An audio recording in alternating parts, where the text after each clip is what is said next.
Salutations, salutations, salutations, everybody. Welcome once again to Bakanga Land. I hope everybody's doing good today.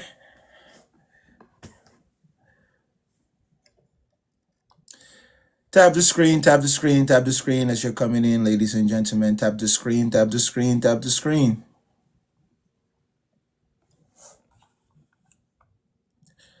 Tap the screen, tap the screen, tap the screen.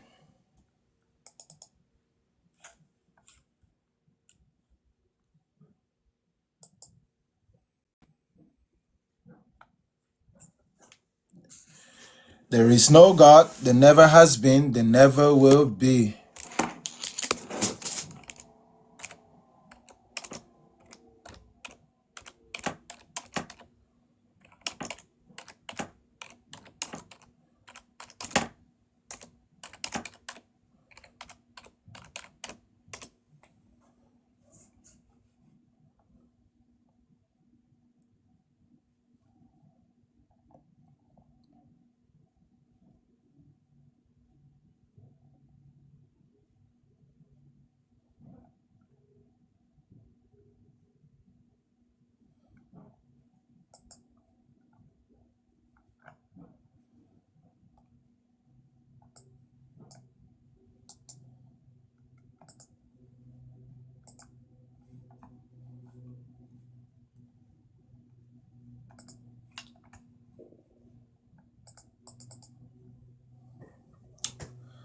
Can everybody hear me just fine? Can you guys hear me just fine? Comment section.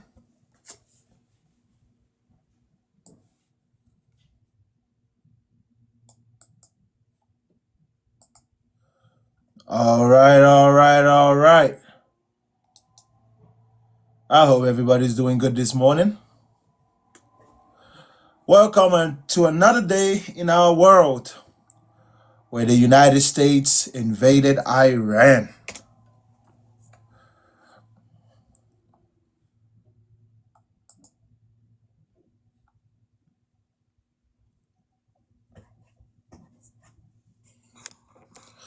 Tap the screen, guys. Share the live, share the live, share the live. You know, we got to stay on top of the algorithm.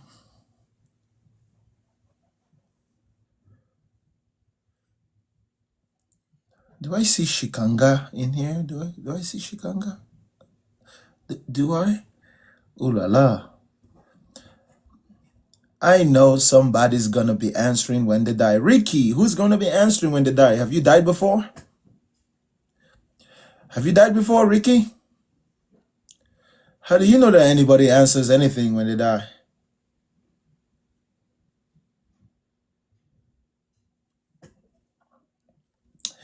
Living a religion is deeply personal, often a difficult process that requires prioritizing your mental health, safety, and autonomy. I like this. Key steps include establishing financial independence, setting firm boundaries, building a new support system, and allowing yourself to grieve and deconstruct your beliefs.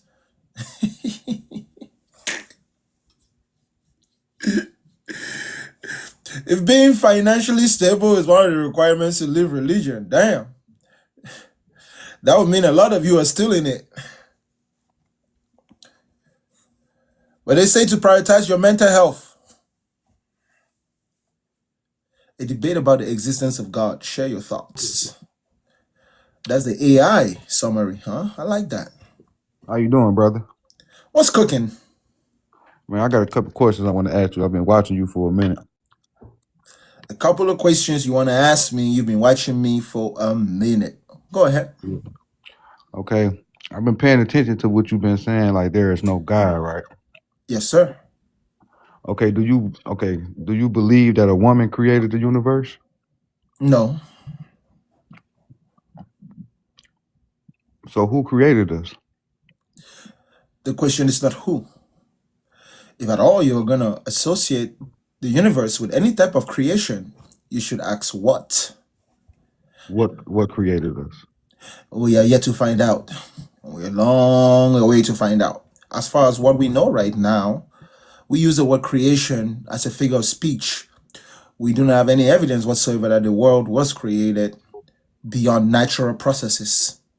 Right. Okay. Okay. And look, it comes down to a matter of self honesty, okay?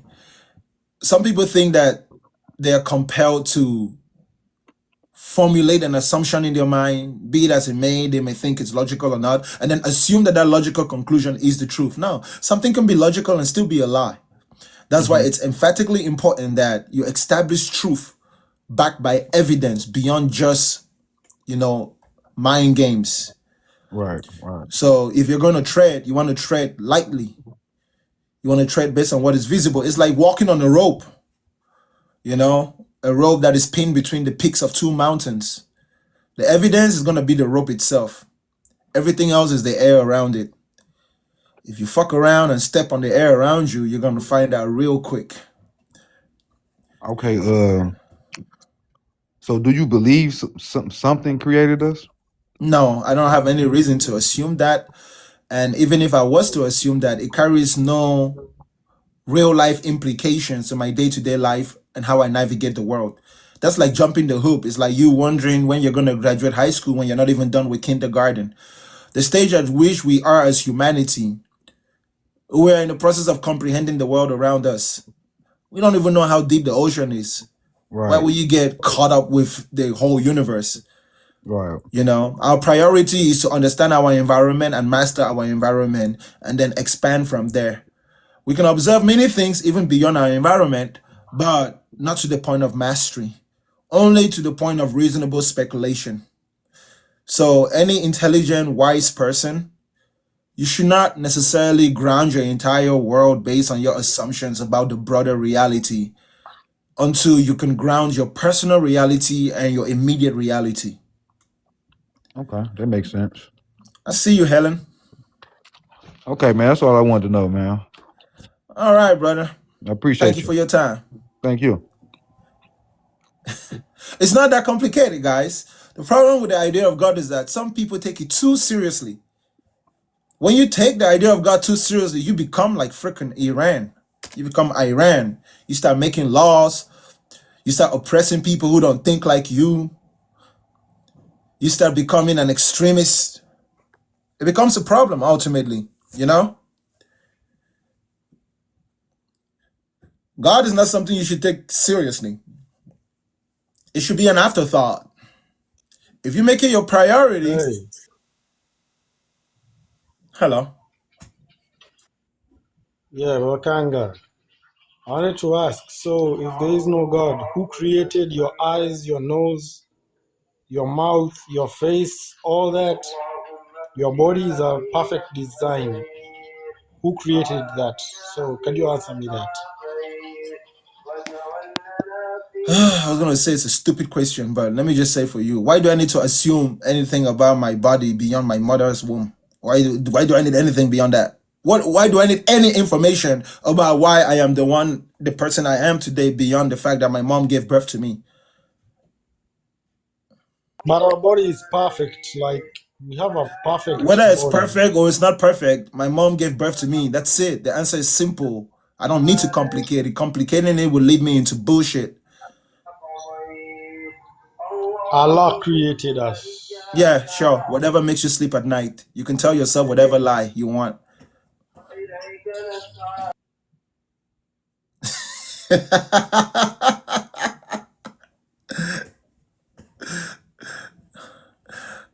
La la. It's not that complicated.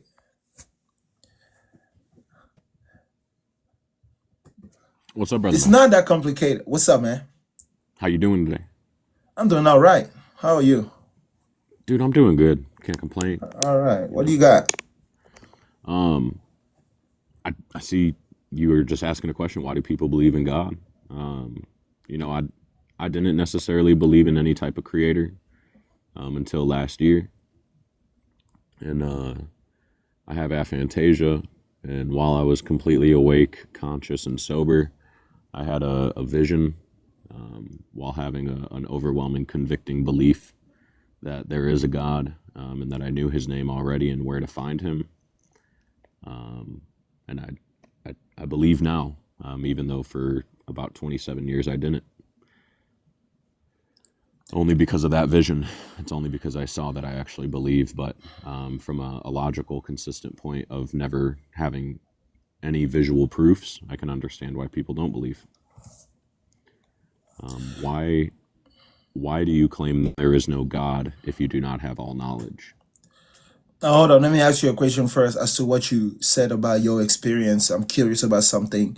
Sure. Out of the totality of your experience in a 24-hour period, how much of it is a vision? It was like a 4-second vision. give or So take. It 4 wasn't seconds, something. a 4 second experience, you ground your entire reality on a 4 second experience that could very much be explained away as a delusion. Yeah, I did actually, and Okay, that is indicative of whatever mental struggles you're but going it through, well, and the no, it fact wasn't that something that I like grounded that day. It was something that grounded over months of trying to understand and of reading, and understanding that I've been lied to my whole life about what the truth actually was. It's the not truth of actually what? the truth of God, Which God? the eternal, ineffable God. All of Right? them claim that title and yet describe themselves differently. So you need to be more If it has a precise. name, it is a created being. It has no name. The closest way we can refer to it is the Holy Spirit or the Forefather, but none of it ever has played within our space and time in any type of way that most people believe.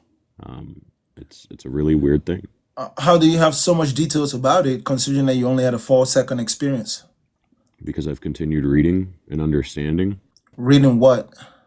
I read scripture from Which any scripture? religious. I was trying to get to the end of that sentence. Any religious text that claims to have truth, I'll read it and see if anything does resonate or does make sense. So But ultimately, it's not if what's in there is true or not, it's what resonates with you. no, sir. I was just about to finish off what I was saying. But Okay. when it comes to scriptures that are referring to Christ's life, I take that as the grounding point for any of it, and that's only 4 books. Why does it start there? I mean, how about the Hindu scriptures? The Hindu ones, I honestly haven't read through too much of them yet. I think it's really interesting how they've created zero as well as other ideas. But if you pay attention to like their egotistical sacrifices that they make, while claiming to have no ego, they still are worshiping gods who crave, the perishing of innocent lives, all while claiming to be vegans. Those are just hypocrites. And so there's no Hold on, reason hold on. What? to Hold on, follow them. what? Most Hindus, right? They claim to be vegan. They claim to be pacifists, but then they'll Most go and Christians claim to be good people, and yet they're the number one colonizers in the world. They go around destroying people's cultures while imposing their beliefs and claiming I to have the moral high ground. They can never practice what they preach, Yeah, I right? agree with you, and I don't agree with Christianity at all. I believe that the cross is a satanic symbol entirely, the way that Scripture would tell us that it's a satanic symbol. That's truth. Any symbol that's used So around any religious how practice about the is cross of satanic. Christ? How about the cross of Christ? Is that satanic too? Yes, the cross of Christ is satanic when you look at it and it's surrounded by religious practices, of course. No. I just mean by itself. Is it satanic? The act itself, you No, could no, say, no, was no. satanic. I mean the cross, the fact that he was crucified on the cross, was it satanic? I would say that it's a little demonic, but I would not say satanic, maybe. So Christ is demonic? No, I believe that Baal is demonic with some of the actions that he followed through with, like flooding the Oh, so you world. think that Jesus Christ is really Baal? No, I believe that Jesus Christ is the light, the one who was at the beginning of creation of heaven and earth with Baal.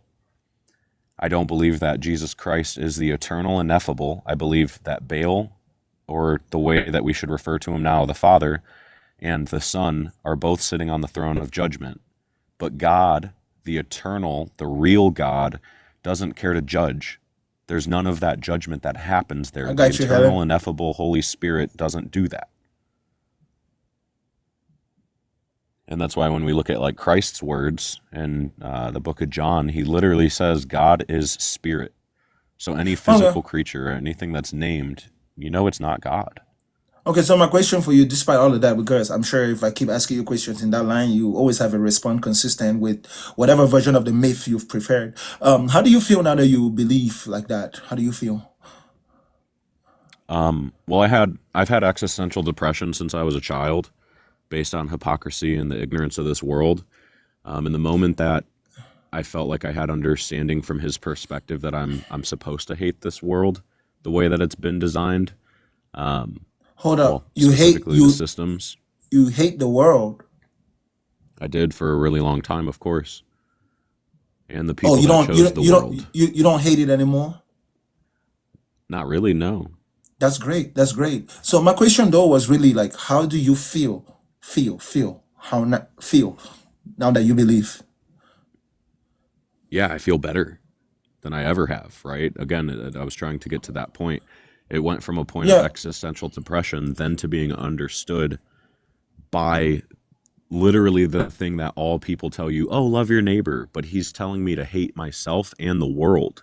He's telling me to hate my brother, my sister, my father, my wife, and my children. And that's things that people don't tell you in these churches. I feel understood finally.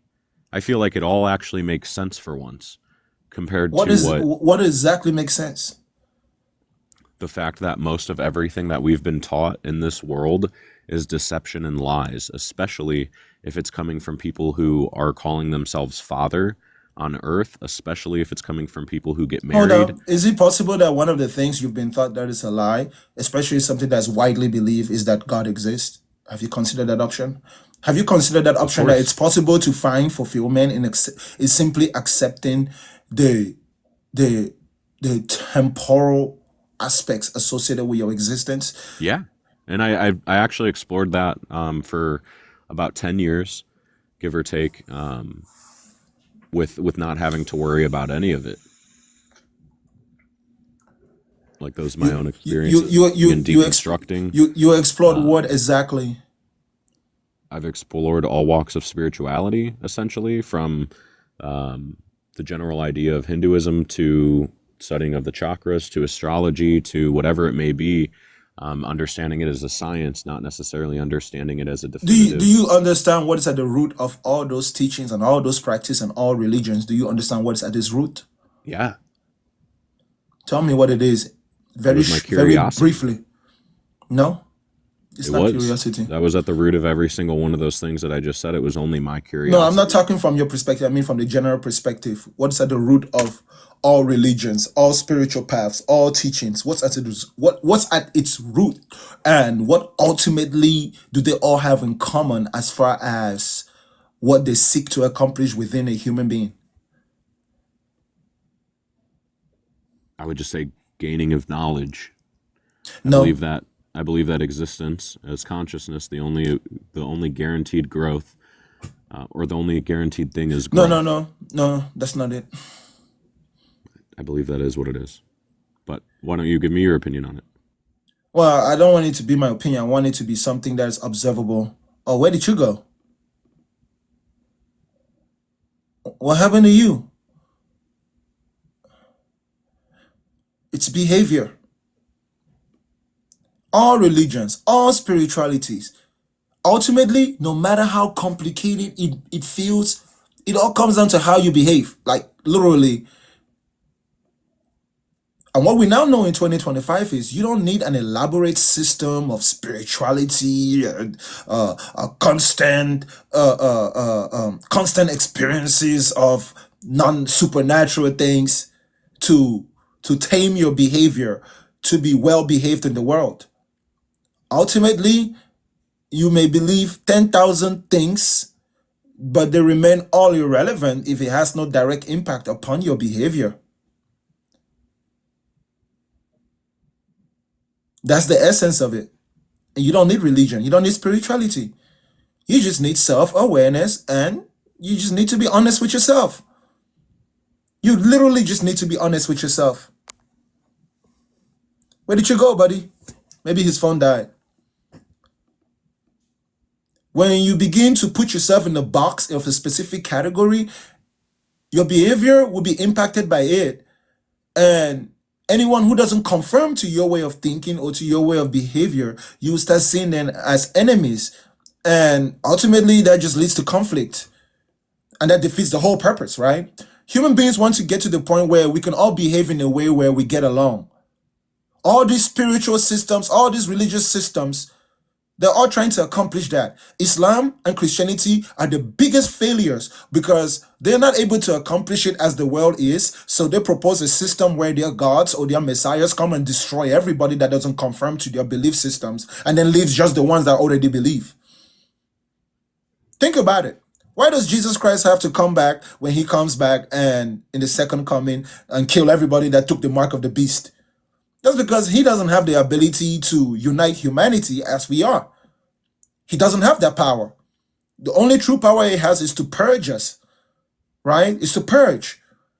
Preservation of life is not his priority. And yet that is our priority when we go about day to day, when we seek peace among nations, when we try to get along with our fellow human beings. And when you consider the fact that human beings made this up, you now begin to see what it's like. It's just tribalism. All religions is just packaged tribalism. You just purge anyone that's not related to you ideologically. And when you can't do it physically, you create a belief system and indoctrinate your followers to swallow it. Why does every car on the road have to be a Ford? Why can't some be Chevys? Why can't some be Toyotas? Why can't some be Hondas? Why does every true religion have to be your own? Why can't you have Muslims, Christians, Buddhists, Hindus, and they all be right in their own way without anybody needing to be wrong? Well, that's impossible because within the systems, in order for Christianity to be right, it has to tell its followers that Islam is a lie. That naturally creates conflict that we often see manifest in the form of bloodshed. Anyways, Vida, what's up? Hi, bro. Another Niger. What's up? No, I'm from Ghana. I'm from Ghana. Okay, Ghana. Yeah. I've been following you for like maybe 3 years. Yeah, along the line. And then Have you learned anything? oh yeah. As we speak, I'm very confused, right? I'm very, very confused. Because Augment your volume.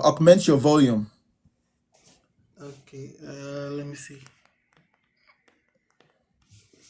Is it better? Yeah, much better. Go ahead. Yeah. So as we speak, I'm very, very confused, right?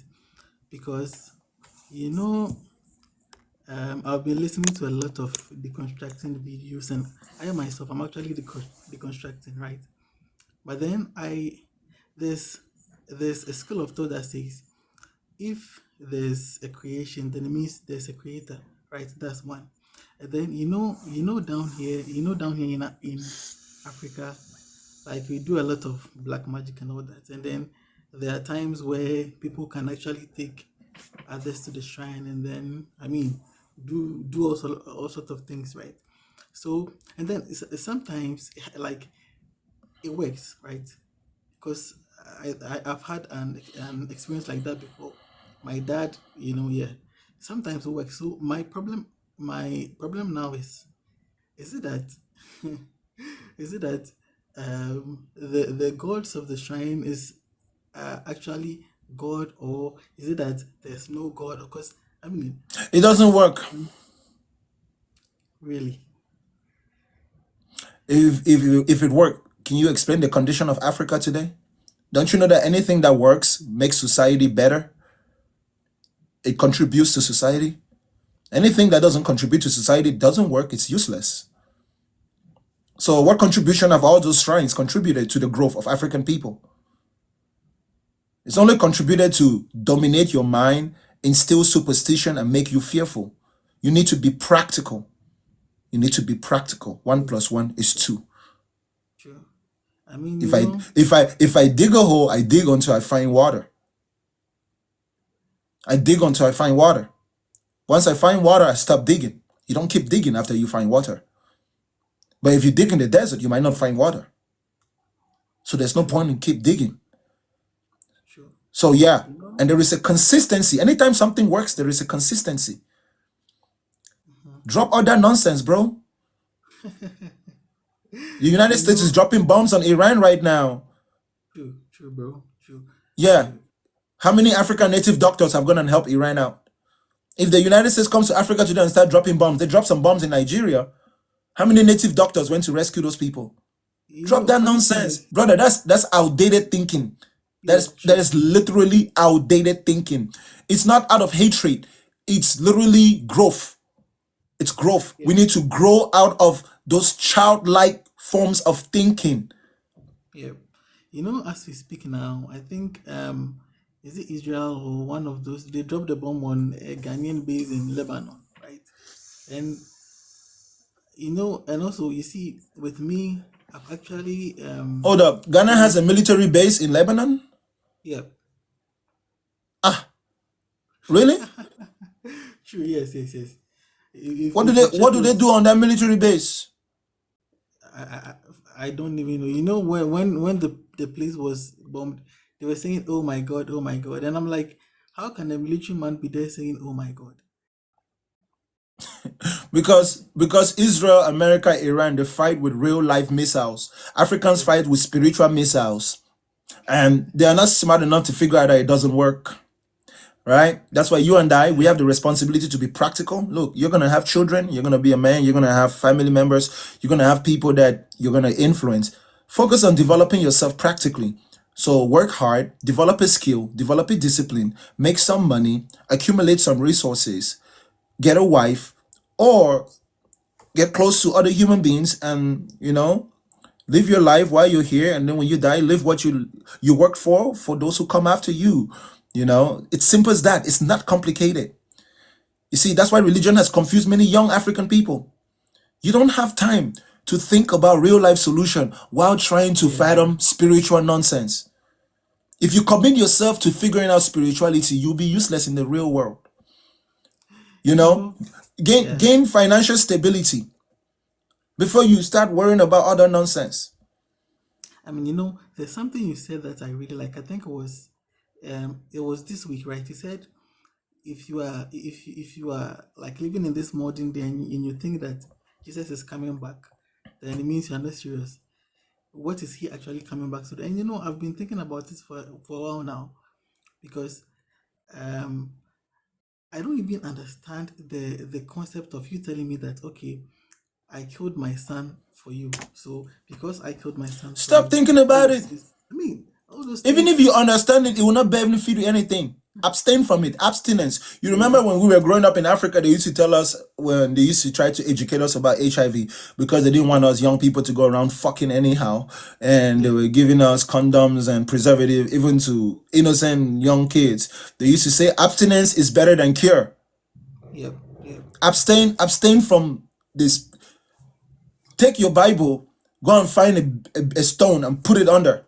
I don't even Go have a and Bible find go now. and find a book on technology associated with your career, with your discipline. When you You know, have it's the enough thing. money in your bank that you are bored, then you can go and pick that stone up, take your Bible and entertain yourself. This is my Yeah, advice to you if you're African. Take your Bible or your Quran, okay? Go and dig a hole somewhere and put it in it. The day you become so wealthy that you are bored with life, then you can go and dig it out and you'll find very entertaining stories in it. you know, one thing I've noticed is, you see Tell me here one in last thing before Africa. I let you go, brother. Go ahead. Yeah, sure. You know, you see here in Africa, like it's like it is forced onto you, right? Growing up, because me growing up, because I lived with my parents for a long time. Let's see, you know, they used to force us to do a lot of things, and then when I moved out, and then I'm now on my own. I'm now deconstructing all of that, and then I mean, it pains me that I've really spent so much time like believing all that, It and shouldn't I pain mean, you. It's better late than never. Now you're a grown man, you're independent. Try to use your brain independently. Try to think for yourself. Prioritize what's important. What's important, like I said, is for you to secure your physical health, your mental health, your financial health. If you can accomplish those three things, then you have time. Then you have time to burn. on fairy tales and fantasies. You know, there's this old saying in Africa that the white man came with the Bible in his left hand and an axe in his right hand. With the axe and the shovel, he dug up our resources and gave us a bunch of fairy tales. It's true, True. you know? So if we understand this, what do? We take that Bible that they gave us, we put it away, we take the shovel ourselves and dig up our own resources. That's a metaphorical way of saying exploit the resources. If you're young and you're in Africa, one thing you must know is that Africa might not be as developed as most of the places in the world, but that then creates room for business opportunities that have not yet been introduced in Africa. So we need to start having the mindset of you want to be a pioneer. Be the first one to start something in your community. You see, a place where there are problems is a place where there's opportunity to grow. It's a place where there's opportunity to be wealthy. And you start with the simplest little actions, one little step at a time. Yeah. Don't give up hope. Yeah. Sure. What do you do for a living? Oh, I'm into construction. What kind of construction? Yeah, I'm a quantity surveyor. A what? A quantity surveyor. So basically, like more like an estimator for projects, like big projects. So What are your so aspirations? What are your aspirations? How far do you aspire to grow? yep. So now I'm trying to go into private practice, right? Because now I work for a company. So now my main goal is to actually build a strong network, right? That's so that I can be able to market myself. This is not my real account. Okay, Somebody good. that Your goal is to build a strong network. What's your timeline? I give myself probably this year to, like, let's say next year by this time, right? Why is it probably? So Why is it probably? no, not probably, but okay. I envision, like, let's say next year by this time, right? Because now my line of action is sharing my ideas with the world, actually, like creating content and Ideas are also useless when they're not acted upon. And yep. time management is essential. All right. So my only advice for you today is whatever aspirations you have, make a realistic plan and take time management very seriously and execute. Mhm. Be willing to take risk. It's better to try and fail than to not try on all while dreaming about trying. Yep. Yep. It's better to try and fail than to not try on all while dreaming about trying. It doesn't take much. You're not always going to succeed. You're not always going to succeed, but every time you fail, you learn what not to do. Yeah. Now you already have a solid foundation, right? Your aspiration you want to grow to the point where you're not a surveyor. You own your own properties. Yes. That's realistically possible. You can draw a 5-year plan, 10-year plan, and execute. Yeah. It's Africa. There's resources. You know how your environment works. Yep. Yep. Now, like I Last said, year, it's not an easy journey, but it's a realistic one. If you can do that, my brother, listen, just the growth that you experience in that journey, it will be enough to fulfill you for the rest of your life. Thank you very much for your time. I appreciate you, okay? all right, thanks, bro. Yes, sir. There is no God, there never has been, there never would be. If you don't like it, cry about it. When you cry, make sure you touch your tears and you taste it, that it's salty. If your tears aren't salty, then you might be a ghost. What's going on, man? What's going on, bro? I just had a question. You said that you don't believe in like spirituality or God or anything? Spirituality, as we know it today, can be summed up in one simple concept that we know and understand in 2026, and it's called mental health. Mm-hmm. Everything, the totality of what human beings have called spirituality over time, can be summed up to mental health. That's why people used to say in the past, mind over body. Mind But was what? spirit. When they said spirit, they meant the mind. The mind is just your mental faculties, how you think. The invisible part of you is your mind, how you think, what you think, when you think. So, how you think affects what you do. And human beings have tried to make that, its own discipline, because how you think is an entire school of thought. How do I, no, not necessarily school of thought. It's how do I put it? How you think, okay, being able to be aware of how you think and to do it with precision and intentionality is essential to be a mature, successful human being. Mm-hmm. So across all different cultures, based on their traditions and experiences, they've cultivated different methods and rituals associated with achieving good, prosperous, successful behavior. In some cultures, mindfulness. Mindfulness. I like that, Mr. Angie. Simple as that. Mindfulness. So Let me give you an example of mindfulness. Okay? Mhm. Mindfulness, being mindful, it's like the fact that we breathe. And because breathing is autonomous, sometimes you forget that you're breathing. So mindfulness would be to be in a constant state of always being aware that you're breathing. Now, imagine that you get to focus on everything else you're doing while being 100% fully conscious of the fact that you're breathing, as in you're consciously breathing. You measure your breaths. In martial arts, that's what martial artists do. Human beings have found that you can really achieve a lot physically if literally you can go in a 24-hour period where there's not a single breath that happens unintentionally, autonomously. So you take over that autonomous function of your body. So Some you don't. martial artists practice that with their steps. Literally, they count their steps. They don't miss a single step. Mhm. Now, apply that in different aspects of your life. In your own way, be mindful, be intentional. That sums up spirituality, brother. But do you think we have spirits? Like, do you believe that we have No, spirits and stuff? You don't no. think we have spirits? The So idea of okay. this, So this is my other question then. So if you don't think we have spirits, what do you think about like studies on near death experiences and astral projection and stuff like that? those are all bodily functions. Do you know what a body is? A body is an assembly of things that make something what it is. That's not a bodily function. That has nothing to do with the body. Yeah, it has everything to do with body. Do you know anybody that had a near-death experience without a body?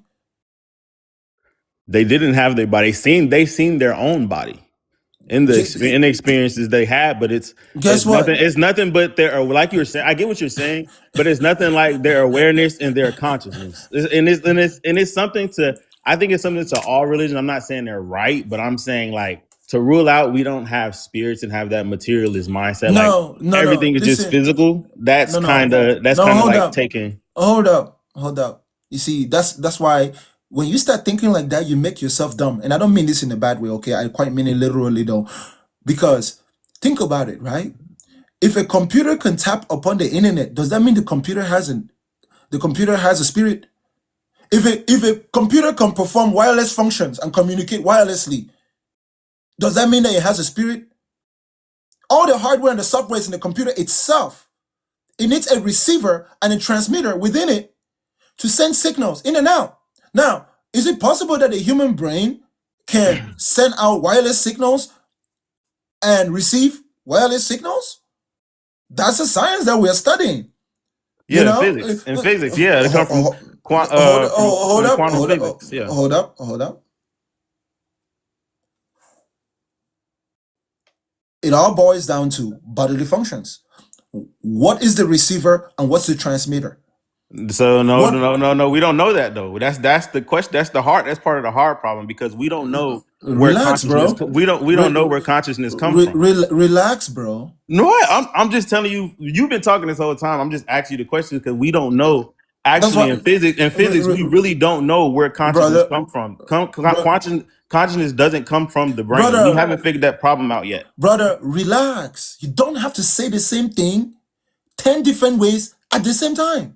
It's almost as though you don't Because believe you what were you're wrong saying. when you said that. You were wrong when you said that. So that's why Wrong. I'm wrong about what? you're wrong about that being a bodily function because the brain and If consciousness. you will hold up, you would understand what I'm saying. You've been explaining to me this whole time. I've listened to you this whole time, and it's So let me ask you something. Where does the electricity in the light bulb come from? electricity in a light bulb, the power from light.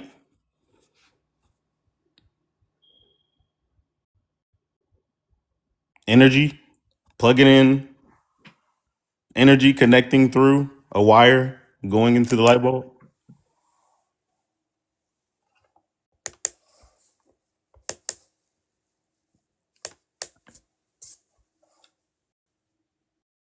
I'm not going to look it up. Like, just tell me. Where does the light in the light bulb go when you turn off the light? It's off. It's a switch. Turn off. Turn No, light on. I mean the light that's shining, right? The light is shining. When you turn off the light bulb, where does the light go? Goes off. What? Give me the answer. Since I'm. You said I was wrong, right? Yeah. Okay, good. So answer my questions on this simple subject. Right. When you Okay. turn off the light bulb, where does the light go? It's off. Like, what do you? I'm confused on what you're asking me. Okay, let me ask something else. I said it's off, so I'm trying to figure out like what's your Hold up. When you break a glass, where does the glass go? when you break glass, where does the glass go?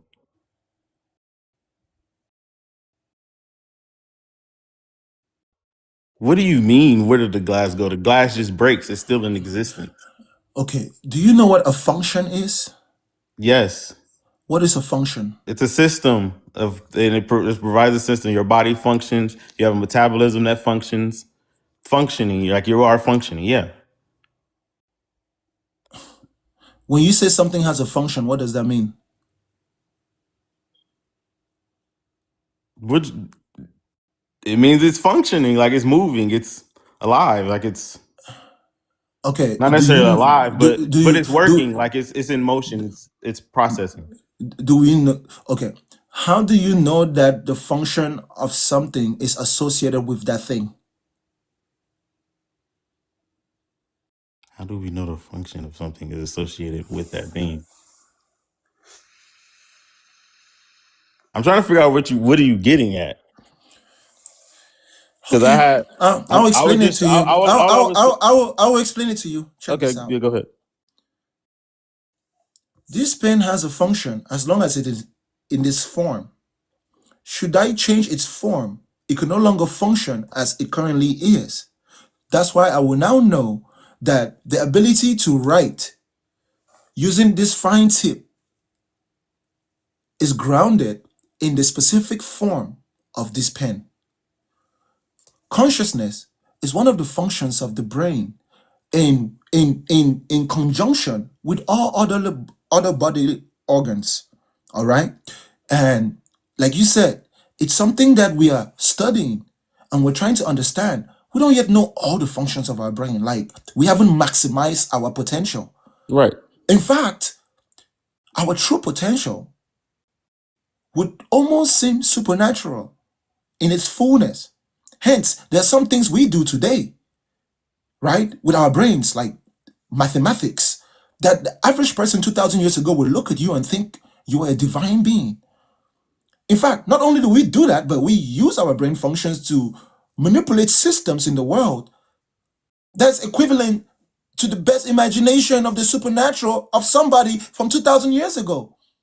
So yeah, a near-death experience is just a brain function. It's a bodily function. The But body their has body, they're many. not getting any function to their brain. That's what I'm saying. Like they're dead. There's no function to their brain, but they're having experience. So that's Listen what to we're me. trying to figure out. What if Oh, we're able to have an experience hold on, without a function, because a function is bro, part of a process. bro, hold If you're up, able to have experience without your brain functioning, that's what I'm saying. It's brother. separate from your body. Nobody can have a near-death experience without their brain functioning. Yes, they're dead. There's no blood coming to their brain. Their heart has stopped. Hold up. Nobody can have a near-death experience without their brain functioning. If your brain ceases to function, that's not a near-death experience. You're fucking dead. You ain't coming back. They were dead. That's what I'm telling you in the studies. If you seen the Sir, studies, they were sir, dead. sir. Do you know why it's called near-death? Because you don't actually fucking die. And the people, the Do you neurosurgeons and everybody. Have you seen the research on it? Do you know why it's called near-death? It's not. No. Have you seen the research on it? Do you know why Because it's they called? actually die. Do You you know actually why? die. Do you know why it's called near-death and not death? It's called a near-death experience. It's not called a death experience. People can die and come back to life. Brother, do you know why it's called near death? Yes. Why? Because people die and they come back to life. They get That's brought not back to near life. death. If you actually die, that's not near death. That's death. If there's nothing coming to your brain to function, there's people that have died and had experience from their brain. Near death, think about this. Think of death as the house. If you get near the house, it's not the same thing as entering the house. You can get near the house, but you never quite got into the house. You can get near the house to where you can see through the window what's in the house, but that's not the same thing as getting in the fucking house, bro. You're not dead. If you die, you ain't coming back. I'm But trying to tell you in the studies that they died. That's what then, they're saying. give They me died. the name of the study. Okay, I don't.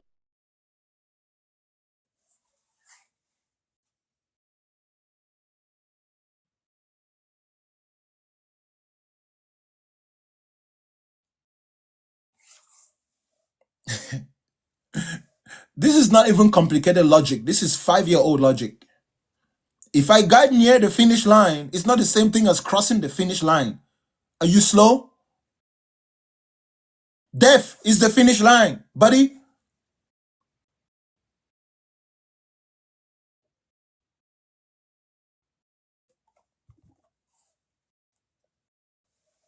Because Egyptians used to practice this. They had schools where Buddy, they what is practiced. the name of the study?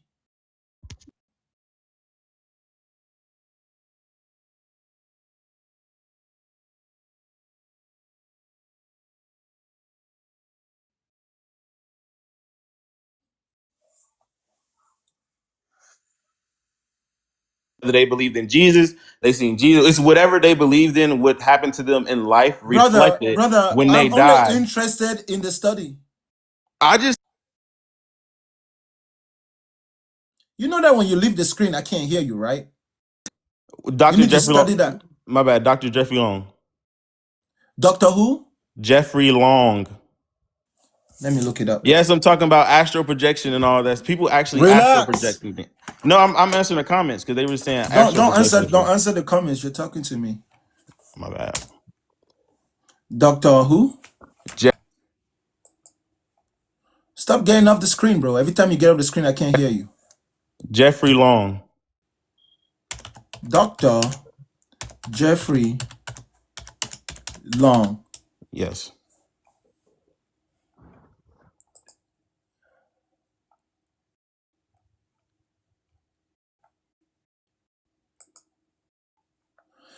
Jeffrey Long is an American author and researcher in the phenomenon of near-death experiences. A physician by training, Long practices radiation oncology at hospitals in Kentucky. Long is the author of The Evidence of the Afterlife, The Science of Near-Death Experiences, which appeared on the New York Times bestseller list in 1998. He founded the Near-Death Experience Research Foundation, which is concerned with documenting and researching NDEs. Okay. In fact, let me read his biography. Long completed medical school and residency in radiology oncology at the University of Iowa. Early in his medical career, Long became interested in NDEs after reading a journal article about them. A few years later, the wife of one of his friends told him a detailed story about her experience after her heart stopped while under anesthesia. So her heart stopped, but her brain didn't stop. Okay. While working as a physician in Las Vegas, Long was influenced by speakers who had been invited by Raymond Moody, a physician and NDE researcher. He later practiced medicine in Gallup, New Mexico, before taking a position at the Mary Bird Perkins Cancer Center in Houma, Louisiana in 2009. He lived in Kentucky since 2021 and continues to practice his medical specialty of radiation oncology full time. So he's not a NDE researcher full time. He does radiation oncology. Long established the Near Death Experience Research Foundation in 1998. The foundation maintains a website, also launched in 1998, and a database of more than 5,000 cases, which is the world's largest collection of near-death reports. He is on the board of directors of the American Center for Integration of Spiritually Transformative Experiences. Long assets that peace and love are the two words most commonly used by people who describe what they believe to be NDEs. I like that, what they believe to be. So it's not necessarily that, right? It's just what they believe to be near-death experiences. In 2014, the NDERF said that an average of 774 near-death experiences happen each day in the United States. Long is the author of the book Evidence of the Afterlife, The Science of Near-Death Experiences. Okay, in 2009, okay, never mind. Publications, Evidence of the Afterlife, external links. So this is just a biography. No peer-reviewed information. Let's look at this. So you quoted where did you go, bro? No, I'm listening to you. Yeah, what research? Present the research. This is just claims of what he did. Doesn't say that it ever has been validated and considered scientific consensus to be any real thing. Can you Hold tell on. me? Can I look at it? Can I go look at it? Because I'm not going to be able to talk to you on the screen if I go look. No, let's not do that. Let's come Okay. down to the crux of it, okay, bro? Again, there is a difference between death and near death. Do you understand that simple Right. thing? Right. Okay. What's the difference between death and near death? You almost died. If I almost got wet, is it the same thing as getting wet? Mm. If I almost had a car accident, is it the same thing as having a car accident? No. If I nearly fell off my building, is it the same thing as falling off the building? I get what you're saying. Is that I All understand. right. So what I'm saying to you is you might be misunderstanding Mr. Long, because it doesn't posit anywhere that there is a complete cessation of bodily functions. Death is considered the complete cessation of all bodily functions. That's what death is described as. So as long as not even a singular cell in your body or singular organ in your body is functioning, you will now be declared death, right? There's conditions where they say someone is brain dead, but the rest of their body remains functioning. Someone's heart can stop, but their brain still has neurological activity, right? In those No, cases, that's not true. In some cases, they didn't have neurological activity. There was no activity. bruh, if your heart stops and your brain stops, bro, you ain't coming back, bro. Okay. I'm just trying to tell you the studies. I'm just trying, and I was saying when people. So what do you think? So I'm saying. So fundamentally, what do you think of consciousness itself? You Near-death just think it's experiences. mental. Hold up, let me explain something to you. Near-death experiences are dreamlike experiences. So it will be in the same tandem and in the same family as dreams. Because even dreams that we commonly have every day, we don't have mastery over the totality of what's happening in our brains. It's something that we are studying, something that we're currently studying. Yeah, Near-death but experiences are not out of that scope. okay. So have you seen like Stephen Greer, a U.S. Air Force Navy officer, who were saying like, the UAPs that they seen around recently, were supposed to be could be controlled by like psychics or like women or like something like that. Like, have you seen those studies of like the recent? How many times have I told you that the human brain is probably capable of doing 90% more things than we think and we know? That's very normal. Yeah. Listen. That's why discipline is a thing. You know, when you say that LeBron James has a high basketball IQ, he wasn't born with it. He developed it. He trained his brain. The brain is a muscle, right? When you see a kung fu master that fucking split a rock with his forehead, he didn't just get up in the morning and started doing that. The human body, as we develop, as we go forward, in fact, many believe that we are losing skills because technology is taking over and machines are doing so much, so we are losing skilled labor. I'm an aircraft mechanic, bro. And the way motherfuckers in the 70s used to fix airplanes, when I look at today, my mind is baffled. A job that takes me 5 minutes, it used to take weeks. A tool that takes a 1 week job, like that, literally tools that would take a job that otherwise would be 1 week and make that job into a 1 day job. That's across all fields.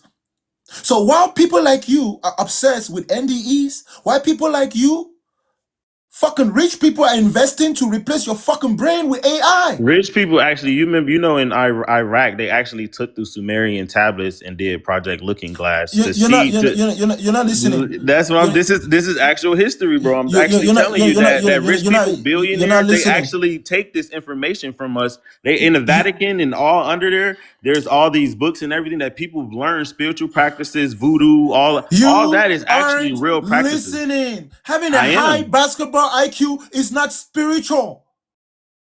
Being good with mathematics is not fucking spiritual, bro. You commit yourself to a discipline.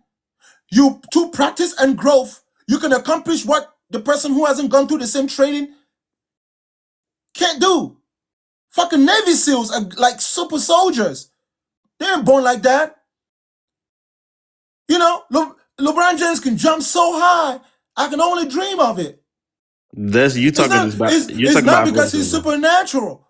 I didn't say it's not. That's athleticism. That's bodily, though. I'm talking about mentally. Bro, that you're talking about LeBron James. He's an athlete. Of course he can jump. He's 6'8". Bro, that ain't got nothing to do with anything.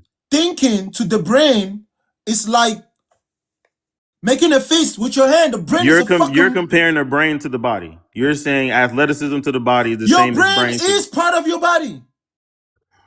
It's a muscle.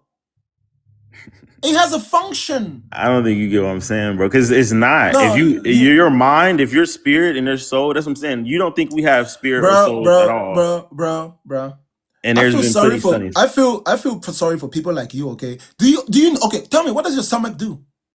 What's the job of your stomach? What's the job of your stomach? It metabolizes, break down food. So how? Use it out. Acid, stomach acid. What's the function of the brain? Thoughts, nerve endings, move your body. Thank you for your time.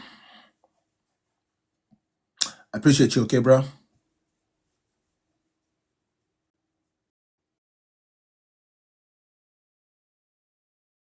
If you're ignorant, if you haven't mastered the totality of all our scientific inquiries, don't believe in spirituality. You are going to get scammed.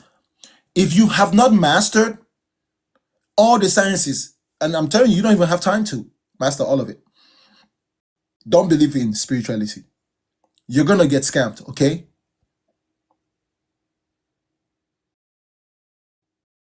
Okay? Next guest.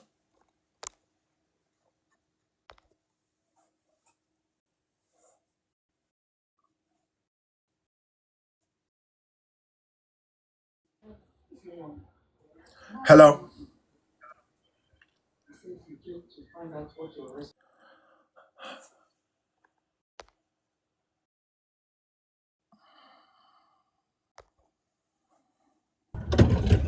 Yo, what's going on, man? What's up, bro? What's up, bro? I'm here to give you my rational reasoning, right? Here today, I'm going to tap the screen, ladies and gentlemen. Please do tap the screen. Tap the screen. Let's get to 50,000 likes. We've been online almost an hour. We're only at 30,000. Bro, mute for a minute. Let's get to 50,000 likes, y'all. Tap the screen, tap the screen, tap the screen, tap the screen, tap the screen. Tap the screen, tap the screen.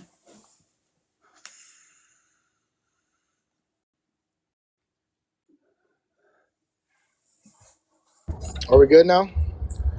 Now hold up. We're only at 32,000. I'm gonna wait until we get to 50,000. Tap the screen, guys. Let's get this guy to 50K, man. Let's do it. Let's do it. Tap the screen, tap the screen, tap the screen. At very least 40K. Come on. It's essential, guys. It's good for the algorithm. It's good for the life. It's good for the program. If you're not willing to live, and that's right, guys. Thank you all for us. My Cash App is in the comment section. If you're feeling generous and you like what we're doing here, and you got some spare cash, feel free to send it my way. It's not mandatory. It's purely an act of generosity. If you're unable to do that, at the very least, tap the screen. Tap the screen, tap the screen, tap the screen. We're at 39,000. There you go. We can get to 50,000. I can't believe I've been on TikTok for 6 years, and the one thing I never do is like literally make people tap the screen. When in fact, to really be successful on TikTok, you know, the audience has to tap the screen. You guys have to participate. Nevertheless, if you're just coming into my life, there is no God, there never has been, there never would be. If you don't like it, my advice for you is just take some time and cry about it. Just in case you didn't know, crying is very therapeutic and it's very healthy for you. When you can't deal with reality, you can just cry about that shit. Remember when you were a kid? Remember when you were a kid and you couldn't get your way? Crying was always an option. All right? You can pray about it. Nothing's going to change. You're still going to have to cry later. So you might as well just skip all the praying and go straight to crying. You know? I really mean it. Cry. Let yourself cry about shit you can't control. You might just end up accepting the fact that you can't control. All right? If life's hard, go out and get a job. Get a skill. If you can, worst case scenario, go out and look for another human being and beg them. But if you start talking to imaginary friends, you're fucked. No matter what you call that imaginary friend.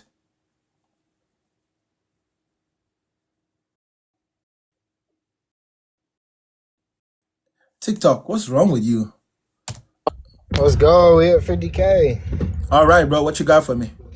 So look, bro, I'm going to start off, I'm going to give you the most simple, right, and the most logical and easiest to understand argument that'll prove God, right?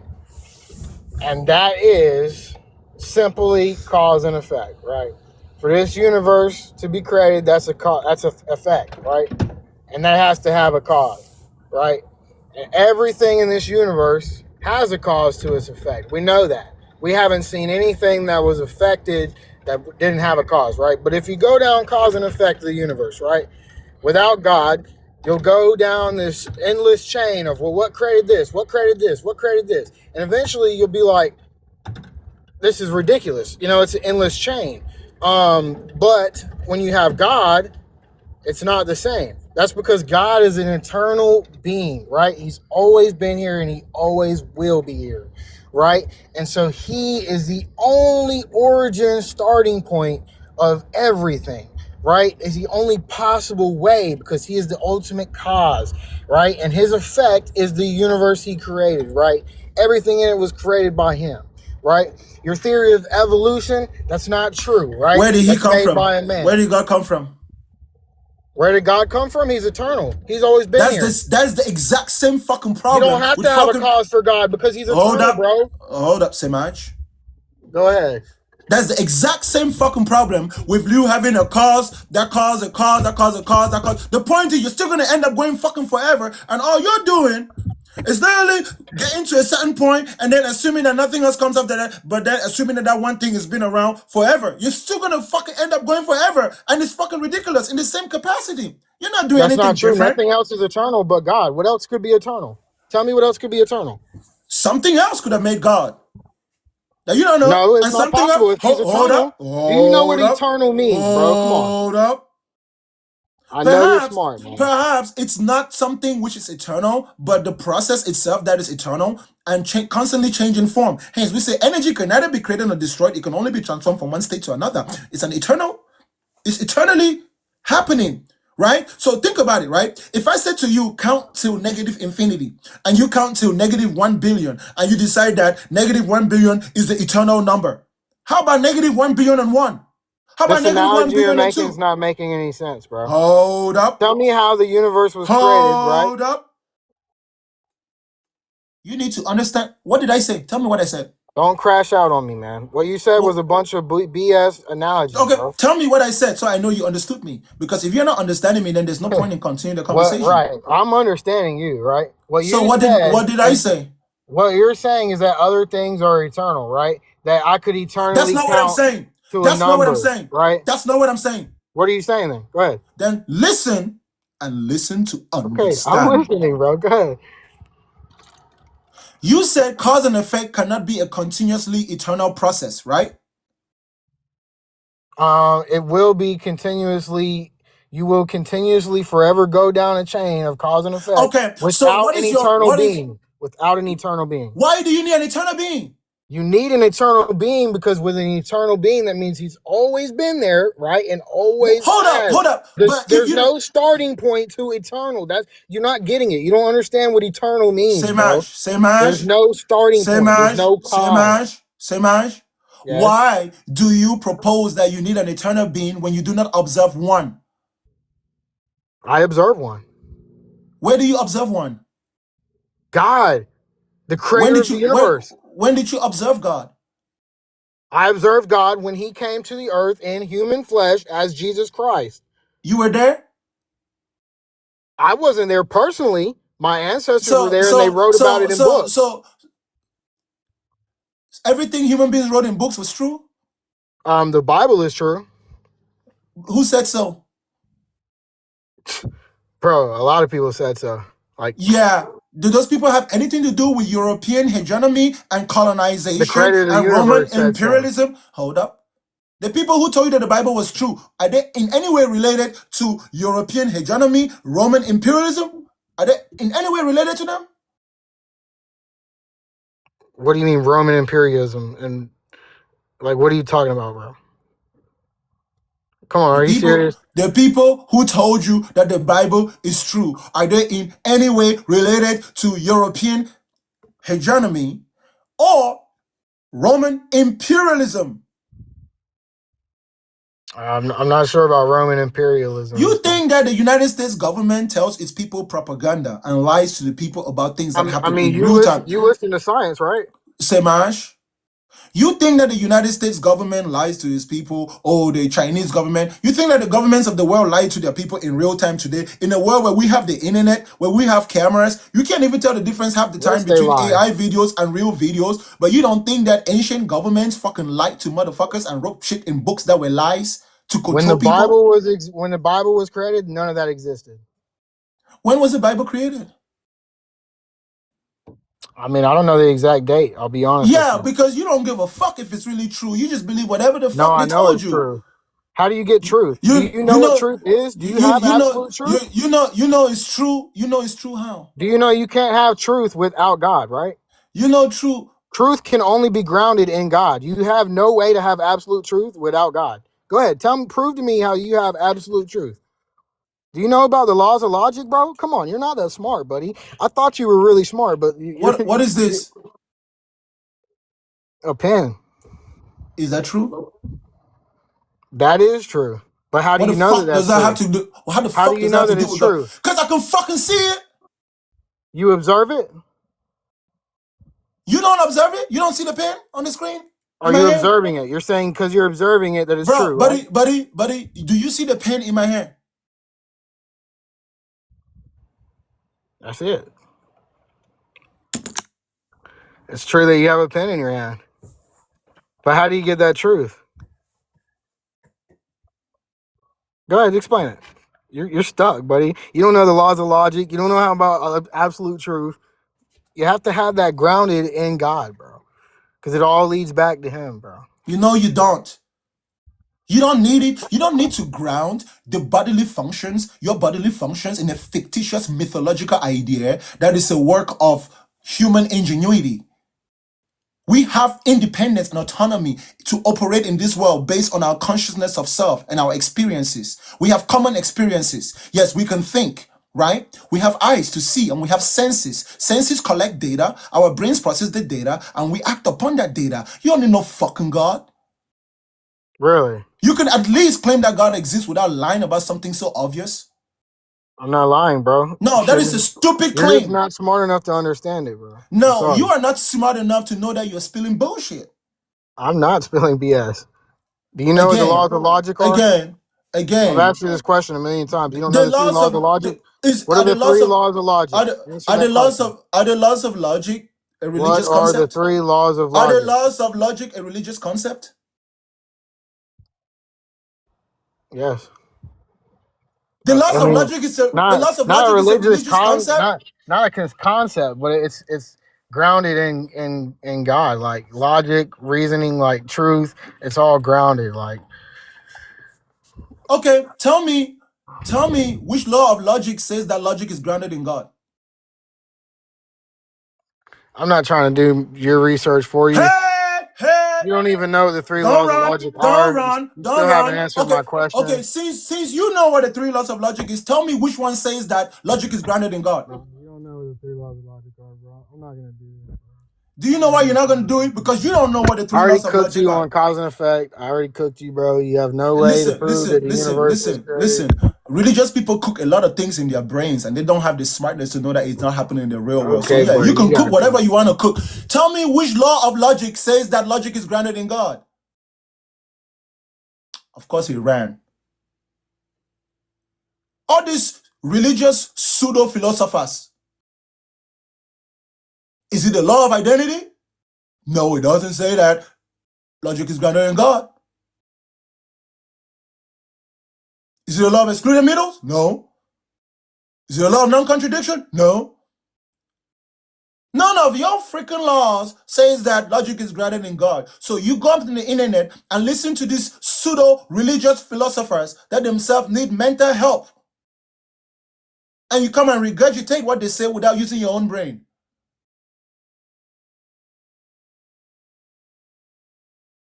You cannot know truth. You cannot know truth without God. Do you realize that everybody got a different idea of God in their head?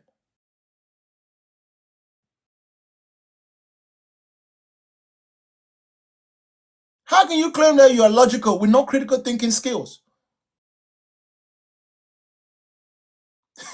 Embarrassing. Tap the screen, tap the screen, tap the screen, ladies and gentlemen. Tap the screen, tap the screen, tap the screen. Tap the screen, tap the screen, tap the screen.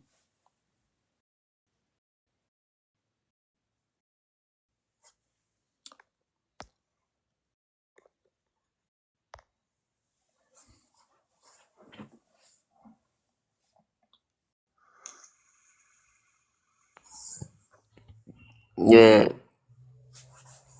Go straight to your point. You might want to unmute yourself.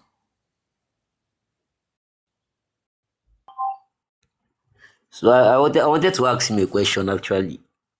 That was why I said he should bring me up earlier. But he's gone. He's a forerunner.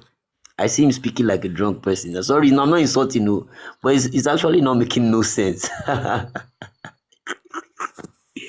It's actually not making no sense for a man, for a grown-up guy like that, to see a pen in front of him and still not believing the pen is seen in front of him, but able to believe something that is being told in a book. Don't worry about it, brother. No. I got it. I got it. We all saw it. Thank you for your time, okay? I appreciate you. No problem. No problem. I'll be on the comment. If I have No a question problem. to ask, you bring me up. Yes, sir. All Yes, right. sir.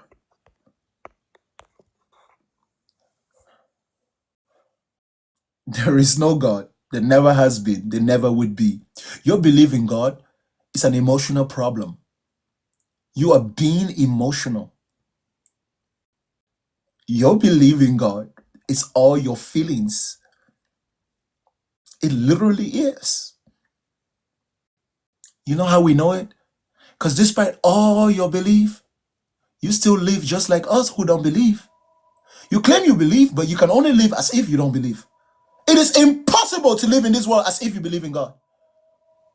It's impossible. You will still shit, and if you don't wipe your ass, you will have some shit on it. You will still eat, and your stomach will digest food like us.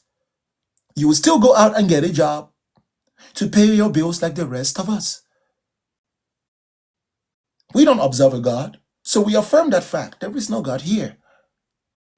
We've never seen one, and all the gods that have been claimed are just stories told by human beings, as we can all observe. You persuade yourself that such a being exists. Have you considered the fact that that being might exist in your head? And only in your head? We don't even have a problem with that. We don't have a problem with mentally disabled people. We are promoting healthcare, mental health. We are all advocating for mental health. Even people whose mental health crisis still allows them to be somewhat functional, like your pastor. Because I promise you, your pastor got mental issues when he says that God exists. And he knows the Bible more than you.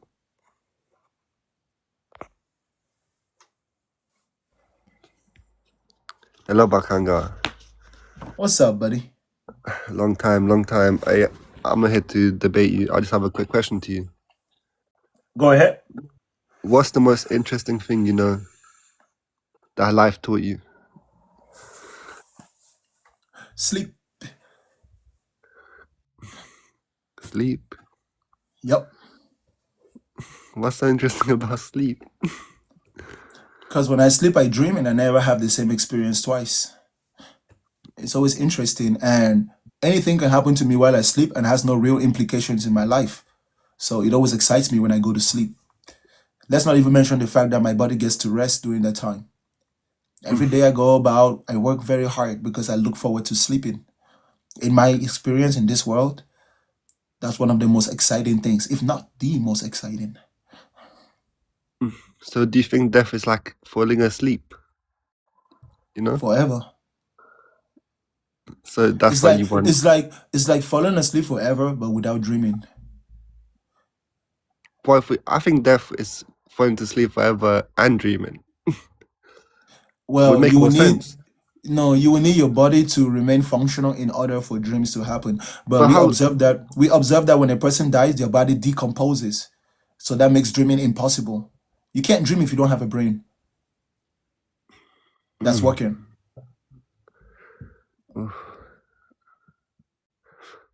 fair point. Mm. Fair point. So one last question before I go. Where do you see your movement in 10 years? Somewhere. Okay, so what okay, I see everything you're doing, right? I've been observing you for a long time.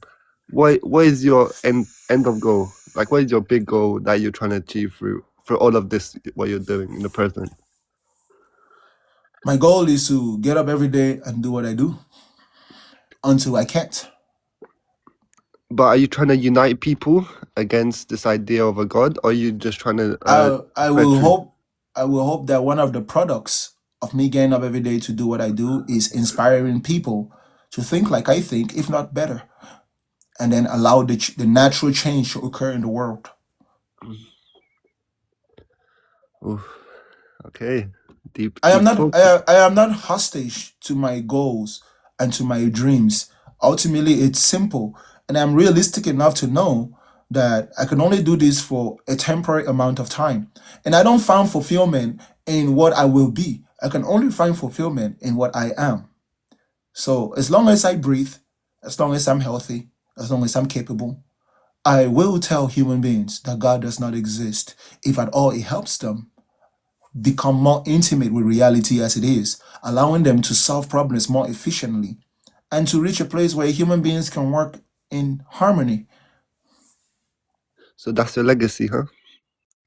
My legacy is not for me to determine. Those who will remain after I'm dead will decide what it is. But at that point, it will be irrelevant to me. But as far as I know right now, the only true power I have over my legacy is to stay consistent honest, and truthful. But that requires discipline and courage to act on. There is a level of discipline associated with what I do, and a level of courage also associated with what I do, considering the very real threat of emotionally triggering indoctrinated extremist fanatics. Yes, indeed. But you know, there's the problem with reality. You know, a lot of people, we all have brains, right? We all can use our brains. But the problem is when someone processes the truth, it hurts. You know, for someone to process the whole truth of reality, it hurts them. You know, our bodies cannot sometimes.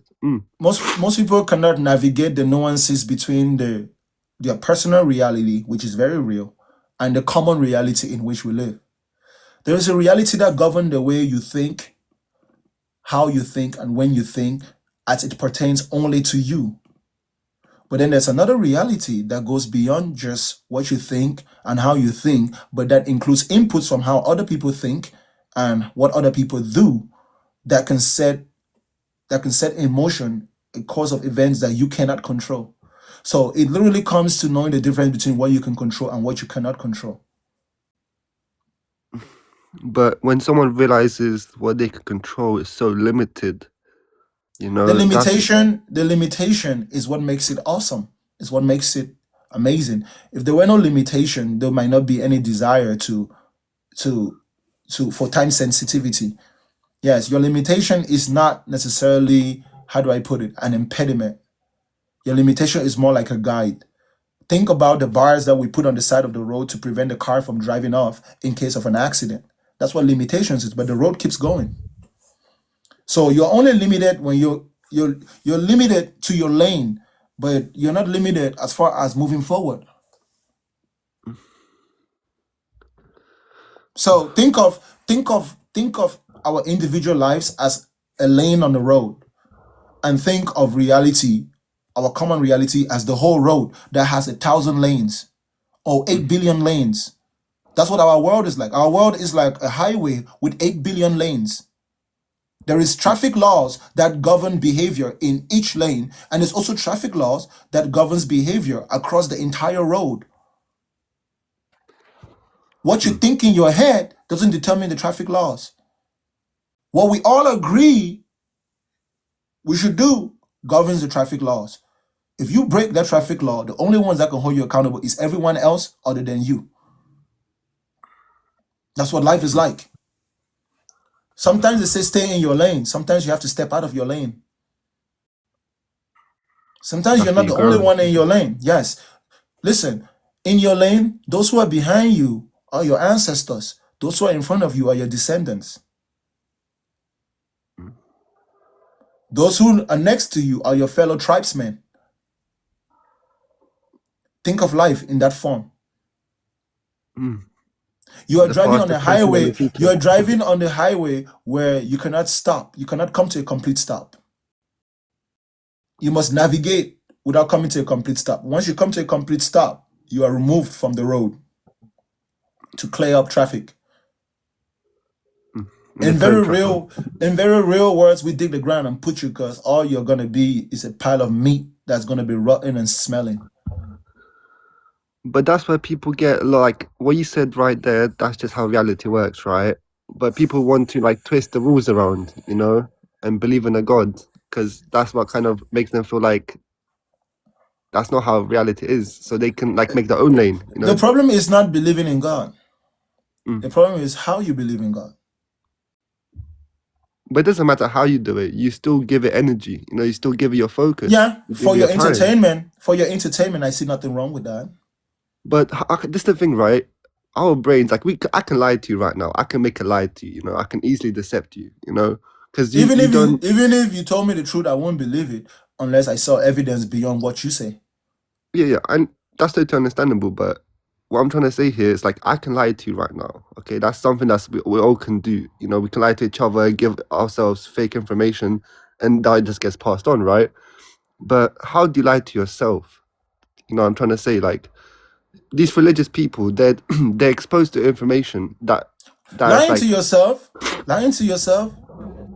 is not always negative. It protects someone's sanity. Sometimes they can say. Lying to yourself is not always negative. All right? It's how you lie to yourself and what you lie to yourself about. Just like you can lie by omission and you can lie by commission, right? There are some lies that you tell your wife or your husband or your brother or your father or your mother by omitting the whole truth. And you plan to tell them that whole truth on another date. Yeah, you still lie. But it's not necessarily negative, especially if you didn't want to share that information because it was personal, Mm. right? If I ask you, hey man, what's going on with you? And you only tell me some of what's going on with you, and you don't tell me all of what is going with you, you lied. We literally lie every fucking day. Lying is part of our natural state of being as human beings. Very difficult for us to always tell the whole truth, to always tell things as they are, especially as it pertains to ourselves. Mm. There is a selectivity on how we share information, and it's for the same reasons why governments classify information: sensitive, safety sensitive. But you know, with great with great wisdom comes great responsibility, right? And when a lot of people are getting more and more intelligent, they will become more responsible. You know, so there's also that responsibility factor that comes along with it. You know, because when people hear the truth and know how to navigate around life with the truth, they become responsible. You know, and I think a lot of people they try to avoid that. If you know what The I'm trying to first say. thing you're responsible for is your awareness of yourself. The second thing you're responsible for is knowing the difference between what's you and what's not. The third thing you're responsible for is knowing the difference between what you can control and what you cannot. If you can do those three things, you shouldn't have too much of a problem living in this world, regardless of everything else. Know yourself, know the difference between what's you and what's not, and know the difference between what you can control and what you cannot, and be at peace with it. Yeah, When some people get to know themselves, they don't like themselves. Most of the because time, you find yourself lying to yourself because you don't like something about yourself, or you feel vulnerable admitting something about yourself, so you lie to yourself. because our brains see comfort, you know, and that it's like a repetition in our minds that keep us into a state of comfort, you know, and That's part it's of not. our defense mechanism. Yeah, it's part of our defense mechanism. It's not inherently negative or bad. It's just the byproduct of it that will determine if the consequences are negative or positive. For example, if you slept with your wife's best friend and she never found out, the only person that has the responsibility to deal with that truth is you. If she ever finds out, then you can no longer control. You can't control what's happens after that. If you pull the trigger on a gun, you only have control for as long as you can pull the trigger. The moment you pull the trigger, you no longer have control. You no longer. And being able to know that difference and consider that difference before you act, that's wisdom. Regardless of if you pull the trigger or not. Understanding that once I pull the trigger, I can no longer control what happens to the bullet. That's wisdom. You will now then know what to do. But If you feel it necessary to pull the trigger, you would not be surprised for the consequences. but I think wisdom and comes. I think to gain wisdom, you first need to gain the ability to be gentle, the ability to Not process necessarily. information. Not What do you necessarily. mean? You just need the ability to gain knowledge, the ability to process that knowledge and understand that knowledge, comprehend that knowledge, and then the ability to act upon that knowledge. But you Once you've can't do. gained the knowledge and understood it, right? The combination of all of that is what wisdom is. And then that wisdom will now affect your behavior. Yeah, of course, automatically. And your behavior could be violent, it could be gentle as a product of wisdom. It doesn't necessitate any specific state of being. But what about emotional intelligence? Emotional intelligence is to know when to act upon your feelings and when not to act upon your feelings. That's simply what it is.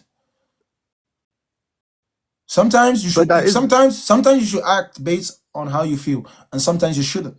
Being able to know when to and what not to, that's emotional intelligence. So in a way, self-control. That can put it together, right? A wise person typically would have a level of self-control associated with the specific wisdom they possess. Yes, sir. Yes. Okay. Now, all these things are simple. We ought to learn these things before we're 10 years old, but society doesn't prioritize it because society has developed to be a profit-based type system where Yes. we are only given the bare minimum information necessary to be useful to the system, regardless of our own personal well-being. And because there is so many of us, it's easy for a person to become expendable in the system. And if you don't know that you're expendable in the system within which you are, you're probably going to find yourself always facing problems you cannot solve. Because sometimes to solve the problem is to walk away from it. To solve the problem of religion, devils, gods, and demons, and spiritual persecution is to fucking walk away from the fucking religion. You walk away from the fucking religion, witches and wizards, demons and spirits, all that bullshit will stop bothering you. But what do you see that you talk to many religious people, you talk to many different minds of different capabilities. What do you think religious people have in common that holds them tied to the certain belief, regardless what it is? What all religious people have in common is the insecurity of not having control over everything in their life. They're But insecure. that makes no sense. Oh, sorry for interrupting, but they believe in a god, okay, and a god is the one who has the control in their minds, right? They So- need someone to be in control Oh, because okay, they know that it's not them. And when they realize that no one or nothing is in control, and that within the natural world, things happen sometimes with no control involved, it makes them insecure. So they imagine that there must be a power proportional to what they are observing, controlling everything, in order for them to feel secure, right? For example, you find yourself in a cage. Not only do you not know how you got into the cage, you don't know who the fuck put you in there. So naturally, you're going to assume, oh, someone must have put me in here. But not only do religious people assume that someone put them in there, they assume that, oh, the person loves me and cares for me, and they put me in this cage for a test if you're Muslim. Or they put me in this cage because Adam and Eve ate the fruit if you're Christian. Or they put me in this cage because I'm God's chosen person if you're a Jew. You see, the world is a cage. The world we live in is a cage. We are quarantined to dry land. All right? In our natural state of being, we are quarantined to dry land. Quarantined. Naturally quarantined. And that makes people insecure. They experience the same insecurity. It's claustrophobia.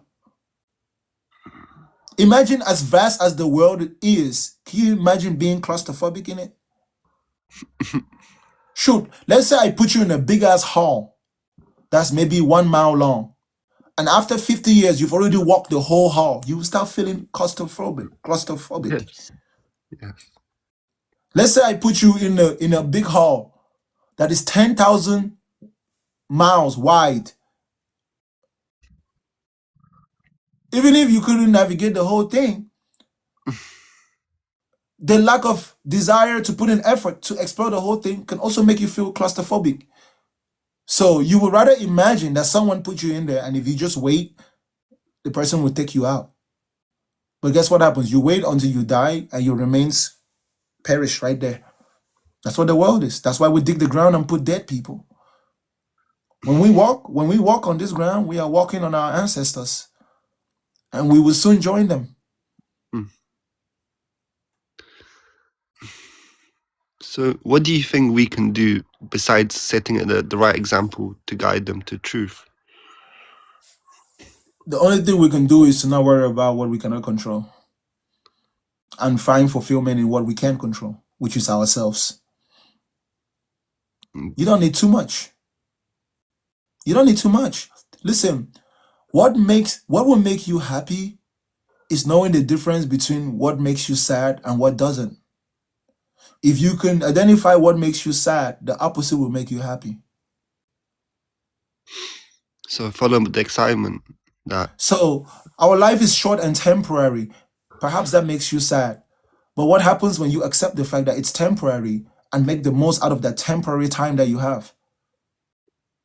you It's begin like to forget about it. it's like when you're eating a delicious meal. No Mm. matter how delicious that meal is, it's gonna finish. It's gonna finish. So you have to stay present and enjoy If you em- if you if embrace you the are moment. eating if you're eating a delicious meal today while thinking about how delicious tomorrow's meal would be, you might fail to enjoy the fullness of Yeah. the delicious meal in front of you. It's simple. And throughout time, human beings have packaged these simple things I'm telling you in all types of philosophies, in all types of concepts, that after thousands of years, we've just accumulated a whole bunch of bullshit when it's actually so simple. It all comes down to character and behavior.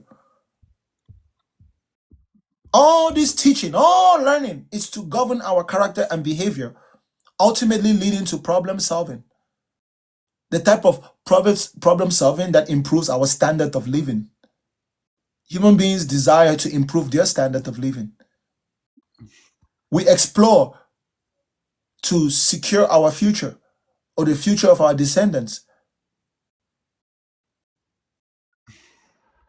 That is why the rich man, the extremely rich man, and the extremely poor man are exactly the same thing.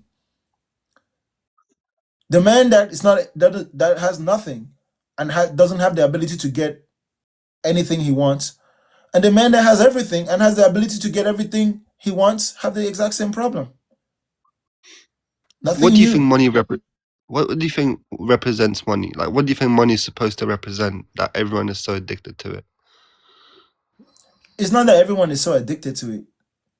Money Just is, how do I put it? Money is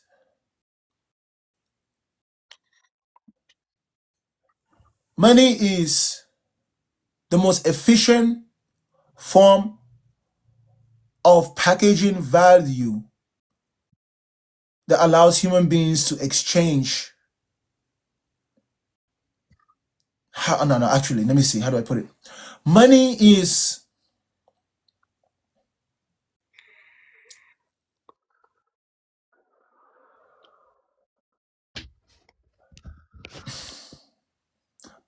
every time I think about it, I just think of big words. I'm trying to simplify it in my head. you got a whole dictionary in there. Let me put it this way. Mm. Money is artificial energy Mm. that allows for human beings to exchange value. Money is a man-made resource that allows human beings to exchange value. And human beings have systematically built the world in such a way that it remains essential. And the value of money is determined by its scarcity. The value of money is determined by its scarcity. So And human beings seek out resources that are scarce and yet non-perishable. And we found gold to be the most scarce and non-perishable material in our world that allows us to exchange value. Because in order for me and you to exchange value, what I have need to have some value to you in order for me to get what you have that has some value to me. Now, what happens in the case where everything you have has no value to me, but what I have has value to you? We need something that will always have value to both you and me. In the what's the, world, we found gold, and over time, we developed it into different systems. Now we have paper money. okay, but let's think about comfort and money. Let's put them together. Okay. Say look, the way technology increases and it goes more and more intelligent, humans we are supposed to be living more comfortable because of this intelligence, right? So why if humanity gets to a point where there's so much comfort, there wouldn't be a need to depend on money, if that makes sense. There will always be scarcity. But think about There, it, comfort if the comfort increases in a collective level, there will always be scarcity. You know why? Because greed exists. greed exists. That's why we seek to govern ourselves. We try to manage greed, right? Because we don't all have the same capabilities. We don't all have the same zeal. So some of us will accumulate more than others. Now, what justifies me just giving you what I have accumulated through my sheer hard work, where you had the same capacity to put in the same hard work, but you chose not to? You will need to persuade me somehow or give me something of equivalent value. So scarcity will always exist, and all human beings will never be able to live a comfortable life. As long as the world is the way it is right now, we will need to grow in character and behavior, not necessarily in technology and science. In order for us to achieve a utopia, the growth we need is in character and behavior. And in ancient science, they focused on developing sciences that were associated with character and behavior rather than physical comfort. That's what they call spirituality. That's why it comes down to mental health. You see, in ancient civilization, that's what religion is. Okay? Character and behavior, there's also an exchange rate. Mm. The currency, the currency of character and behavior is empathy. So my character and behavior towards you will determine on how much I can feel your pain and how much I can feel your happiness.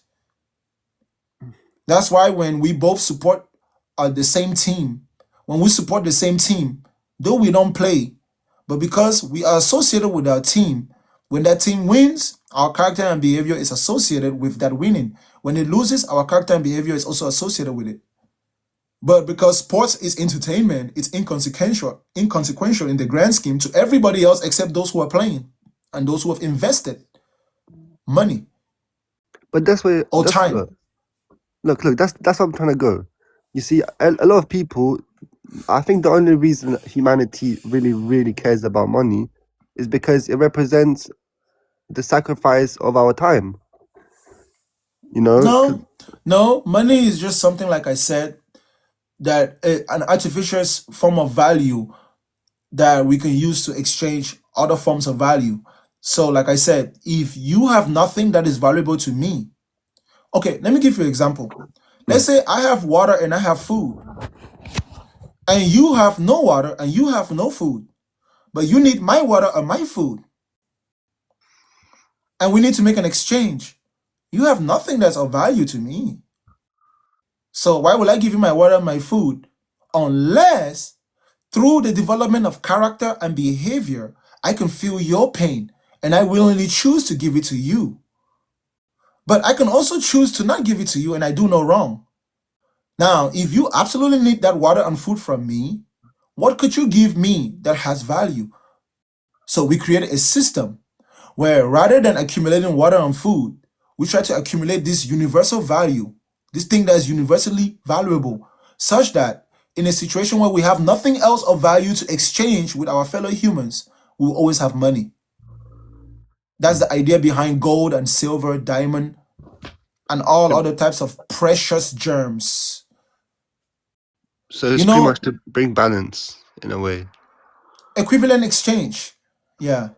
If I have a cow, if I have 3 cows that produce milk, and you have 5 goats, right? Okay. If those 5 goats, as long as you give me a male and female goat, I can give you 1 cow that produces milk. I can even give you a pregnant cow that produces milk. You and I will have to negotiate value one-on-one. Initially, when human beings used to trade, we used to trade by barter, right? So every time human beings wanted to do a transaction, the 2 people in that transaction would negotiate the value of their exchange. But as society grew, that became inefficient. So governments and kings and queens and rulers established standard systems of determination of value. That's what currency is.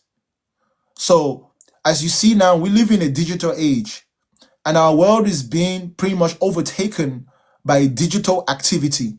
So we need a form of exchanging value at a digital level.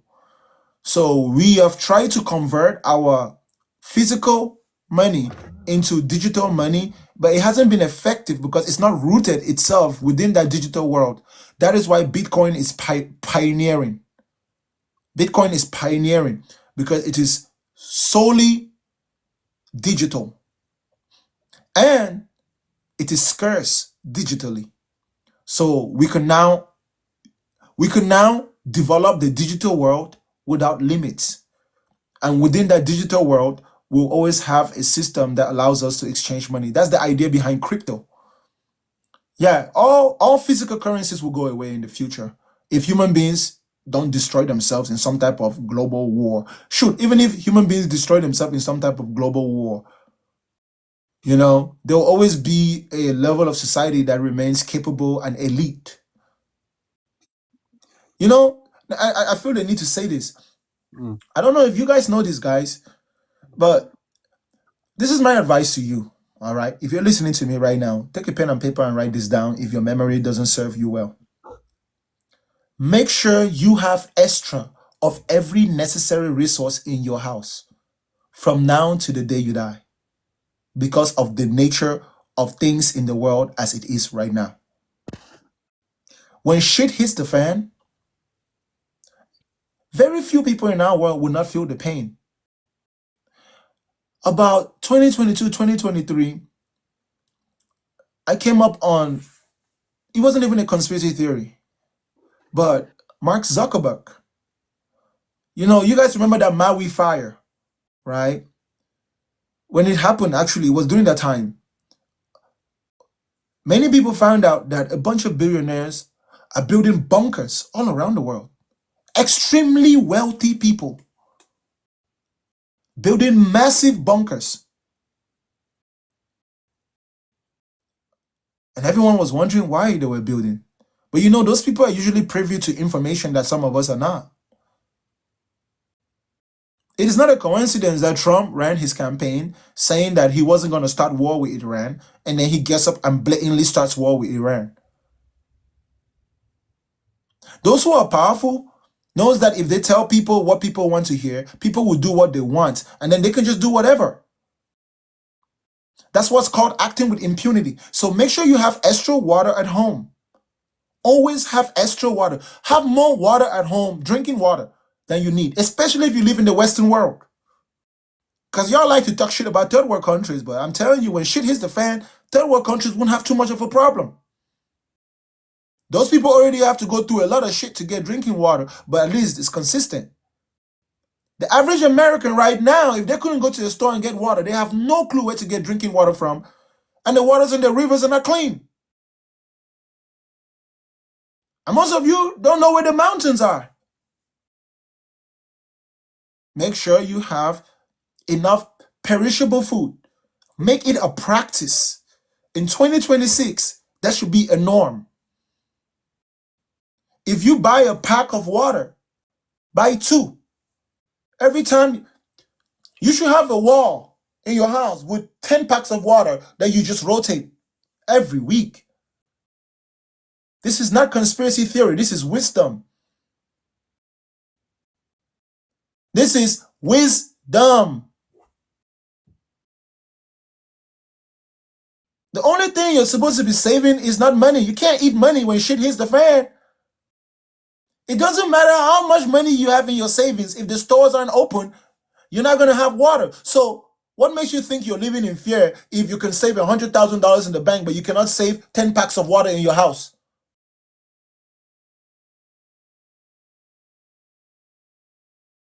Why do you save money in the first place? Why can't you just live paycheck to paycheck? It's the same logic. It's the exact same fucking logic. It should be normal. Very, very normal. But that's Imagine the thing. imagine the people in Iran right now. Bombs are dropping on them. You think people are just going to the grocery store anyhow? How long have Iranians known that it's very possible that the US and Israel was going to attack them? Do you know what But the smart Tonga, Iranians would have done? Okay, so Trump started a war. Gas prices will go up. Food prices will go up. Prices will go up. So you're just going to wait until prices go up before you buy shit? Or how about you be smart and see how the world is working right now, and why shit is still cheap if you can afford it and you have storage? Get a little bit of extra of everything. Bakanga, you forgot. You know, people only think in the future when it comes to desperate times. People don't think about the future when they're not desperate. If people have comfort, they're only stuck in the present. You know? It's called foresight. It's called foresight. Have some foresight. All right? When shit hits the fan and people are in the street looting, you don't want to be one of them. But you will be one of them if you're not smart enough. Listen, when shit hits the fan, people who are panicking and running away from resources, half the time they deserve it. Because you saw it coming. You saw it coming. We are living in very, very strange times. It doesn't mean the end of the world. World War I came, it wasn't the end of the world. But many people suffered when they shouldn't have. World War II came. The Great Depression came. So World War III is going to come and it's going to pass. Some people will live through it like every day. Some people would suffer through it. I just felt the need to say this. If billionaires are building bunkers, the least you can do is have extra water at home. And then for Americans, since you guys don't wipe your ass with leaves, you need extra toilet tissue as well. Because in Africa, we don't have a toilet tissue problem. If shit hits the fan, all we need is water. As long as there's grass, we can wipe our ass. That rhymes. Go ahead. For real. If I could give you any good advice, guys, considering what's happening in the world, this is the advice I'm gonna give you. Don't take the peaceful nature of where you are for granted. We could have a nuclear war and the world will not end. And yet many people would suffer. Those who aren't smart enough to have a little bit of foresight, like I said, I will repeat this. The same logic that tells you to save money, you should save food and water. Because you can't eat fucking money. The same logic that tells you to save money should tell you to save food and water. Because you can't eat. You can't eat money, y'all. Money is the medium. Money is the medium that you use to get what you really need. So if you have the ability to save what you really need, save it. Have a stockpile of non-perishable food in your house that you rotate every 3 months. Half of y'all only eat McDonald's, so you wouldn't understand what I'm saying because you don't cook at home. Have enough beans, enough corn, enough rice. And for you broke people, you probably eat rice and beans every day anyways. So buy 3 months worth of rice and beans. And every 3 months, you go to the store and you rotate it. And if shit hits the fan, at least you're going to have 3 months worth of food. It costs you no extra effort. It's common sense.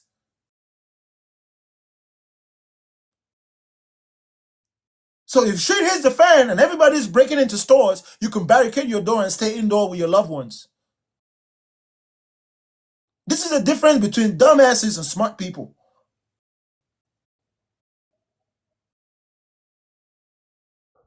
But Anyways, Bakanga, brother, thank you for your time, bro. You've been on here too thank you. long. I know. Get someone that needs to be lectured. No problem. No problem. Thank you, bro. See you soon.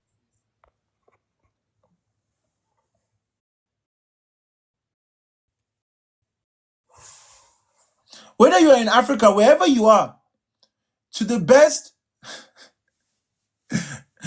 gemstone, why do you need to break into my house? You don't need to break into my house. You belong in my house. Once I marry you, you don't have to break into my house. So yeah, stop threatening me with breaking into my house. Don't worry, whatever I have put to the side, it also belongs to you.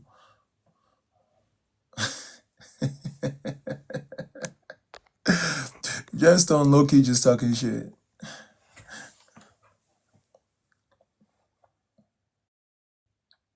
You want to know the people that panic the most when shit hits the fan? Religious people. Religious people are the ones who panic the most. Because they are prepared for everything except when shit hits the fan. Anyways, Awakens. Hello? Hey, Gemstone, I know where you are. I know you're in Canada. Stop talking shit before I come and get you. What's up, Awaken? Hello?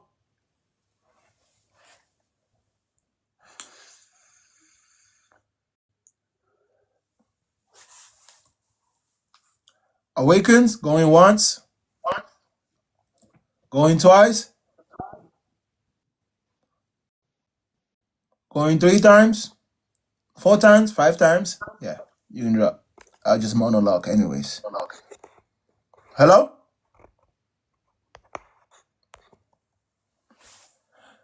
107,000 likes. 217 people. You guys are the blessed ones. All right? Take my advice. Take my advice.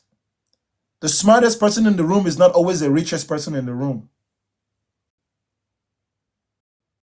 The smartest person in the room is not always the richest person in the room.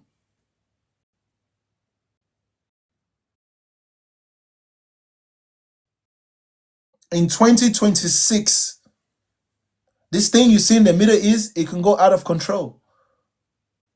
Y'all remember, time to test you guys. How long was World War I officially? Comment section. How long was World War I? If you don't know, look at the comment section. Someone's going to get it right. How long was World War I? 4 years. Somebody says 5 years. How long was World War I?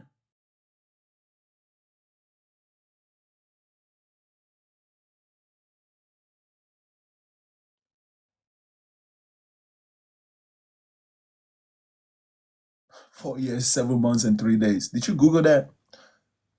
It was about 4 years. 4 to 5, depending on who you talk to. How long was World War II? How long was World War II? 1939 to 45. How long do you fucking think World War III would be? Considering how far we've come.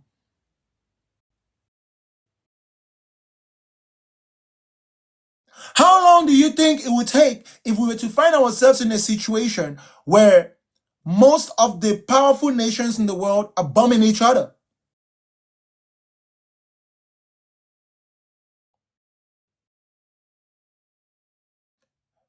I beg to differ.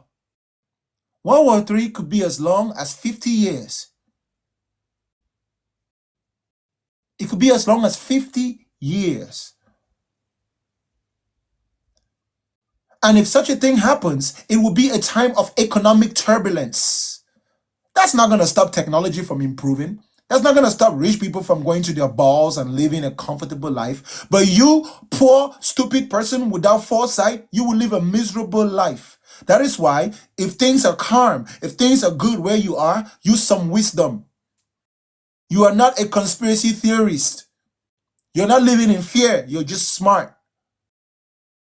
I cannot overemphasize this enough.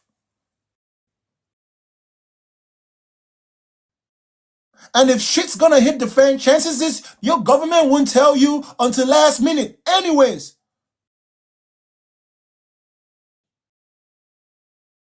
If you take your life seriously, you should take my advice, okay? You should take my advice. And if you take my advice, make sure next time you come live, you tell me that you took my advice. Hey, Wakanga, what's up, brother? What's up, bro? Good. I got a question for you. I think you're very interesting, and I've been listening to you, and I agree with a lot of things. And I got a question for you. So, Gemstone. Gemstone. Hold on 1 second. There's this Gemstone. Gemstone, are you in love with me? Hey, Gemstone. I know I'm very lovable. I'm not talking to you, bro. I'm talking to a lady in the comment section. all right. Yeah.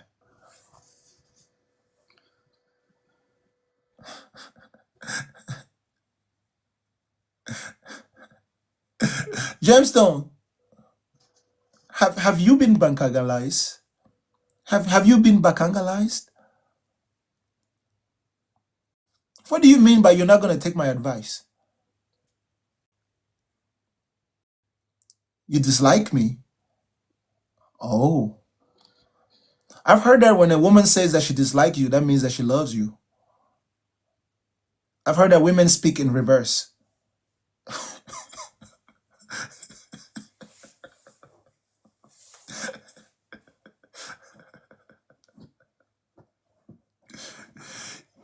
You dislike me so much. Because if you're in love with me, you might as well just come already. Let's live together. Just don't get mad if I bring... Never mind, I wouldn't even say that. Anyways, Mark, let me stop messing with Yeah. James. What you got? All right. My question is, I read something before. I'm not sure if it's true, but I'm just gonna ask you if you know what to think about it. Do you think, because according to my understanding, the history we have apparently regards to human civilization, their existence is like 10,000 years. So do you think that we have had any civilization that ever existed and got destroyed, and this is a new civilization? And those who Yep. knows, let me finish. And those who knows this civilization, they are the elites and who controls it. I don't know if it makes sense. That my question makes sense. Yeah. All right, Yeah. all right. Go for it. There have been advanced civilizations in the past with a different focus than our current civilization. Our current civilization is grounded upon a capitalistic type of development, right? Accumulation of wealth in the hands of a few, and it's technological in a unique way, right? Yeah. Well, in the past, they had different forms of technology, So you know, when and what what we what see what from what we what see what what we see from the remnant of many cultures is that in the past they really focus on developing the physical abilities of a human being. So they mastered a lot of physical things. Like they could do a lot more physical things than we can. They could endure more physical things than we can, by far, Are you talking about Egyptians, in something ways like that that? in Sounds like even beyond that, that's like sounds like even pyramids beyond building. Okay. even beyond that, the pyramids are not the only magnificent structures on Earth. Oh, okay. There's plenty What's under the the also ocean. what's the structures? Okay. Do we have why don't we have a history or knowledge about how they were built, and we can just build another one? Is it true? Is somebody hiding information Those about the those pyramids? those those who rule over you told you that knowledge is power. Do you think they will give you all the knowledge necessary to make you as powerful as them? Those No. who rule over you told you that knowledge is power. That is why any form of knowledge that is popular, you should always suspect it, especially if you cannot verify it independently. That will put all religious claims in that category. Oh, all right. Let me go All back to my right? question. Let me go back to my question, bro. All right. So you think that we had civilization before the current civilization that we have right now? I understand that you know a lot about what we have right now. What do you think made the old civilization that existed before die? And it died maybe because what I think we have like 10,000 years of history. Me and you're not like a billionaire, so you're just a human like me. So the history that I probably think that we have as How do you humans is how do 10 you how do you 10,000. how do you know that I'm not a billionaire? Not billionaire, I say billionaires. Years. You're not a billion years. You're just a human like me. Oh, a billion years. A Yes. billion years. Years. Yes, Oh, okay. years, I number thought you of said years. billionaire. I Don't don't know, you man. I don't ever know how dare much you got in your attack account. my don't you ever dare attack my billionaire I don't know how status. much you got in your account, bro. I mean, I have more than billions, but it's not in an account. Cool. You see That's this my cool. physical body? That's not the You point. see Let's you go. see That's not the point. Let's go back, bro. That's not the point. Let's go back you to the see point. you see this my physical body? Yeah. It's worth more than 100 trillion. Just my physical body alone. I walk around every day with that conscious thought. I That can my agree with most you. expensive resource. If you value it that way, I can agree with you. It's all about It's how you I value it. must I value it that way, bro? How much will you sell yourself for? Nothing. How much could I give you for you to sell yourself? Nothing. That's your Nothing. true value, and you should be conscious of that. You should be mindful of that at all times. I just felt the need to emphasize that because some people need to learn that. Okay. All right. All right. I will not trade Now my go ahead. value. All right. You kind of took me off about my questions, bro, because you kind of. All right. It's I hope okay. you got my It's question. okay. If you understood It's my okay. question, just dig into it because. You were asking me Mhm. what would have caused ancient civilizations to fall, right? Yes. Bro, where do you live right now? I'm in America, but I'm Okay, from good. Africa. I'm African. I live in America. Right. But yes. So you lived in Africa at some point, right? Yes. How many seasons did you used to have in a calendar year How many what? where you're from? Seasons. The seasons, seasons really exist in the West a lot, but we really don't give a fuck about that in Africa. It's all about No, really, there are yes, seasons in Africa. yes, I'm but just asking you, most how people many really seasons did don't you because have? we don't see cold weather, extreme cold I'm not weather. We talking don't about see most people. I'm asking you how many seasons you had where you're from. I know all the rest. How many seasons do you know? Are you talking about summer, winter, spring, or whatever? Those are not the only seasons now, bro. All right. I never like they exist, but I never just like knew. Oh, we are now summer to the spring. They just exist. Yes, they will. They are What there. part of Africa are you from? Kenya. Kenya. Yeah. Do you guys have winter? We have cold season, but it won't be extreme as in the West. Brother, do you have winter? Yeah or nay? I would say no, but there's cold seasons, I didn't ask you if there was cold season. bro. I said, do you have You winter? all right? I'll say yes. Let me say yes because So it snows and freezes. no. On the Okay, so mountains, you don't have if winter. you go on the mountains in Kenya, yeah, Mount Kenya on the top of the mountain, we have snow there. Yes. I just don't get the brain. I don't understand your questions, bro. I don't know what you're trying to ask me. I'm literally asking you the question directly. How many seasons do you have? In the Western world and in Europe, in the Northern Hemisphere, they usually have 4 seasons. Around the equator, we usually have 2 seasons. That's not new information. Okay, yes, I could be not so much familiar about the seasons. They teach me about that. And Okay, good. Then you can just say you continue. don't know. Yes. I'll tell you. So yeah, where I'm from in Africa, right? We have 2 seasons: dry season, rainy season. All right. And then in some places in the world, they have 4 seasons. Some places might even have 3 seasons. Mhm. Some places in the world, the environment changes very differently. Now, did you know that there are 1,000-year seasons? There are also seasons that come every 2,000 years. There are also seasons that come every 10,000 years. There are also seasons that come every 20,000 years. There are seasons that come every few 100,000 years in this world. Okay. And what we have evidence of is that no matter how advanced of a civilization human beings have built, the seasons that come every couple of thousand years Mhm. usually comes with such cataclysms that somehow it always takes us back. Oh, okay. It always regresses our progress. For example, you often hear them talk about the last ice age. Mhm. The last ice age was a time when the whole world was in a season where the world was more cold than it is now. It was extremely cold. Oceans froze.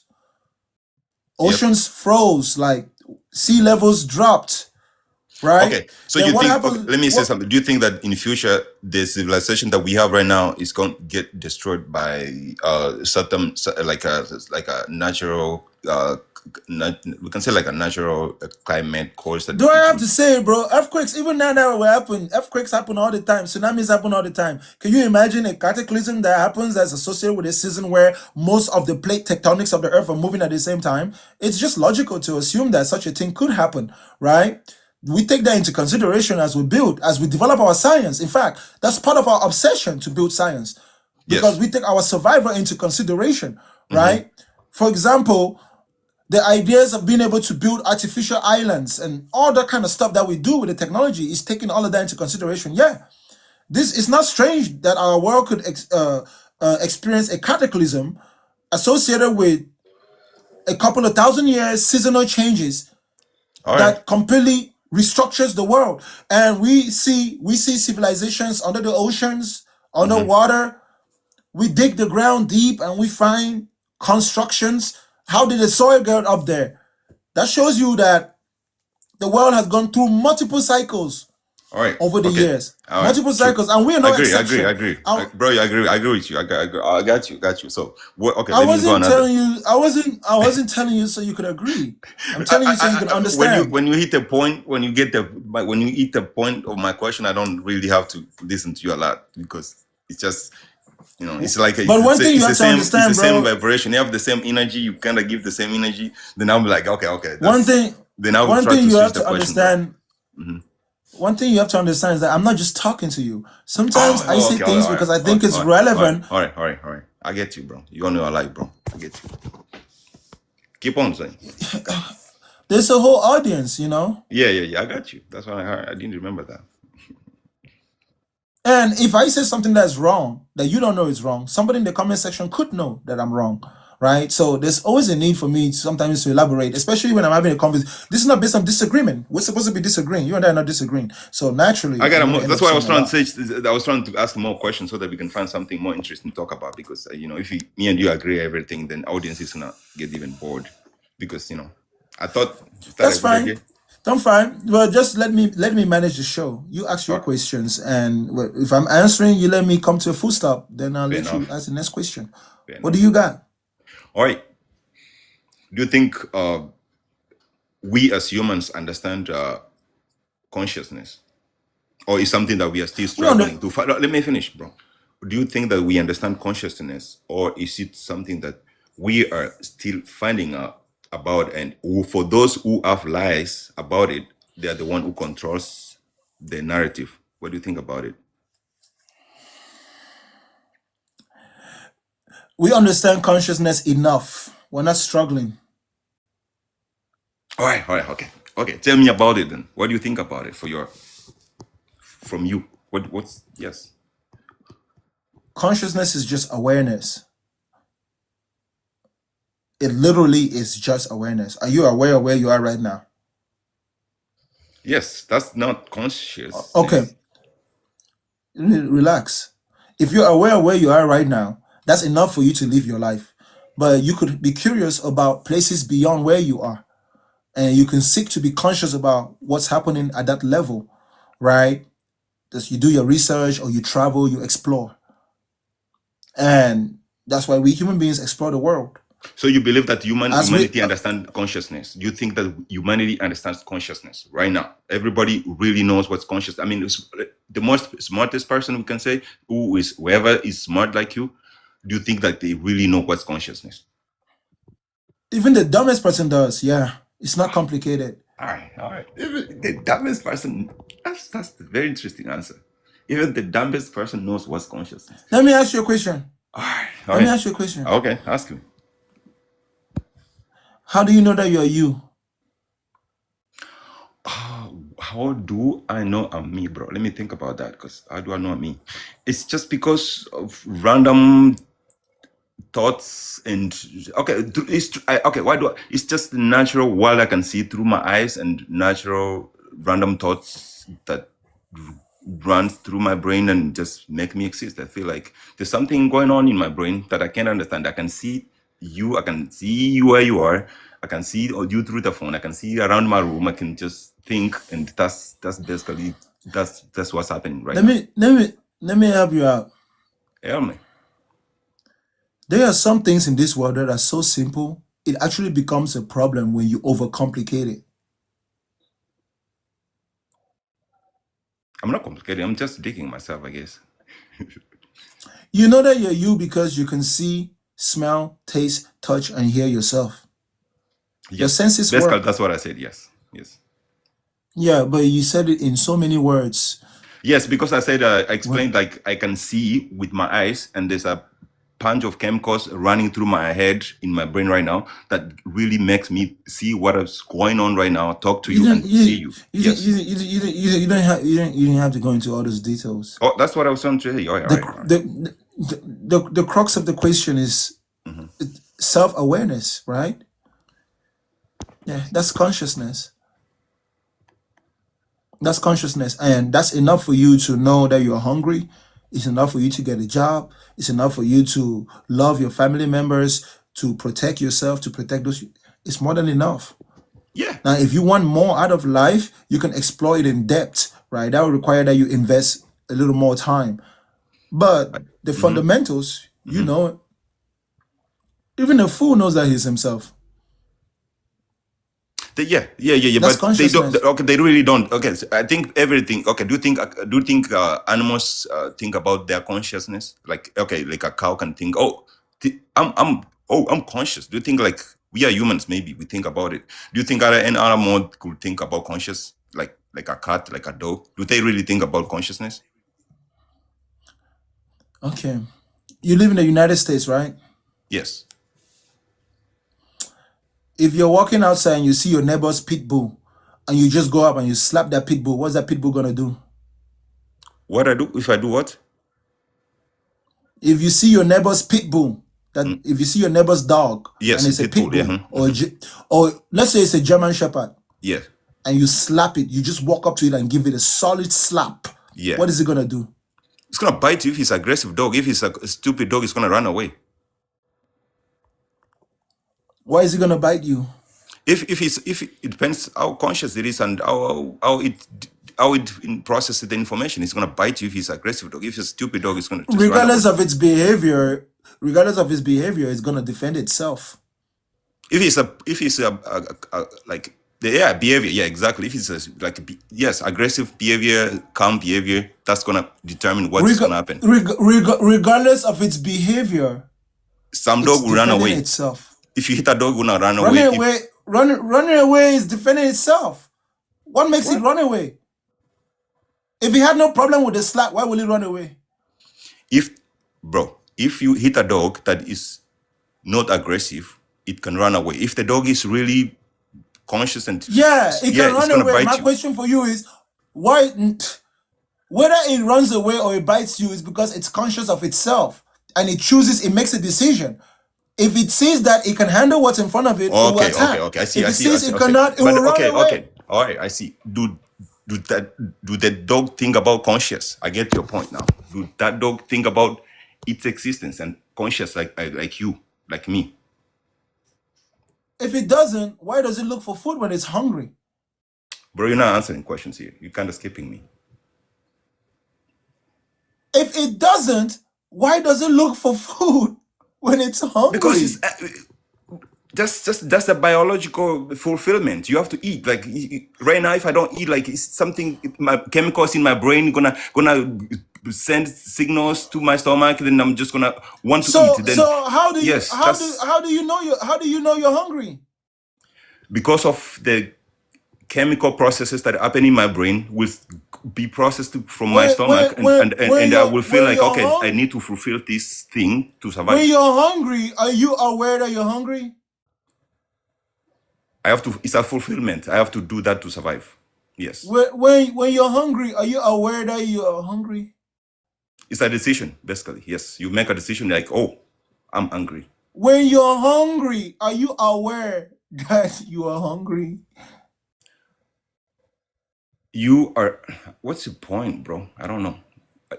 Are you No, trying? I said when you are hungry, Yes. are you aware that you are hungry? You become aware when you feel angry. Yes. About So it. when you're hungry, you are If aware you're not, that if you're not hungry. angry, you will not even think about it. You will not even think about food, whatever. You just know something that is in your world. So what you're saying is that when you're hungry, you are aware that you're hungry. You're trying to talk about awareness.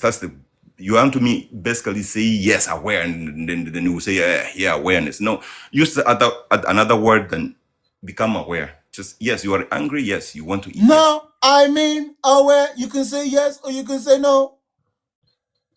Because we are trying to find consciousness, and you are trying to say awareness. That's the main word you're using on your question, and now you're trying to use the same word on the question, and I can't just answer that. We are trying to divine awareness and awareness and You consciousness. cannot tell me if you're aware that you're hungry or not.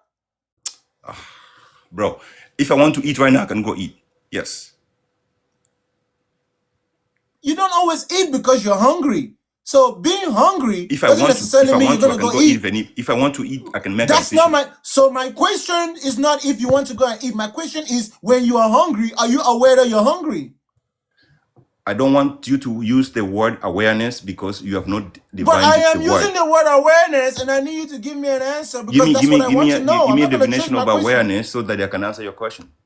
Because you don't answer that. Consciousness. Yes, Awareness is consciousness.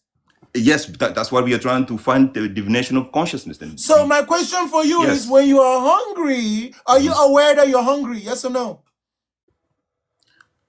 you, bro, it's a biological fulfillment. You have to do it. It just Brother, yes or no? okay. If I say yes, then I will understand the meaning of awareness. Yeah. Brother, Yes. if you Okay. are Yes. hungry, Yes. are you Bro. aware that you are hungry? All right. I'm aware. I'm angry. Tell me what's awareness, bro. Okay. Once you become aware that you're hungry, what do you usually do? What's your question, bro? Once you become aware that you are hungry, what do you usually do? You make decisions. You just it's natural. I told you it's a biological fulfillment that just happens. If you become angry, Once you become you will find hungry, something that you what eat. do you Yes, usually do? you eat because you want to put me in a curve, bro. That's the you don't answer me my questions. You want to me like answer your question on a curve, but you don't answer my questions at all. When you are hungry, what do you usually do? You eat. When a dog is hungry, what does it usually do? Eat. If I take a baseball bat and I hit you in your back with it, what will you do? I would react depending of how my brain works. Yes.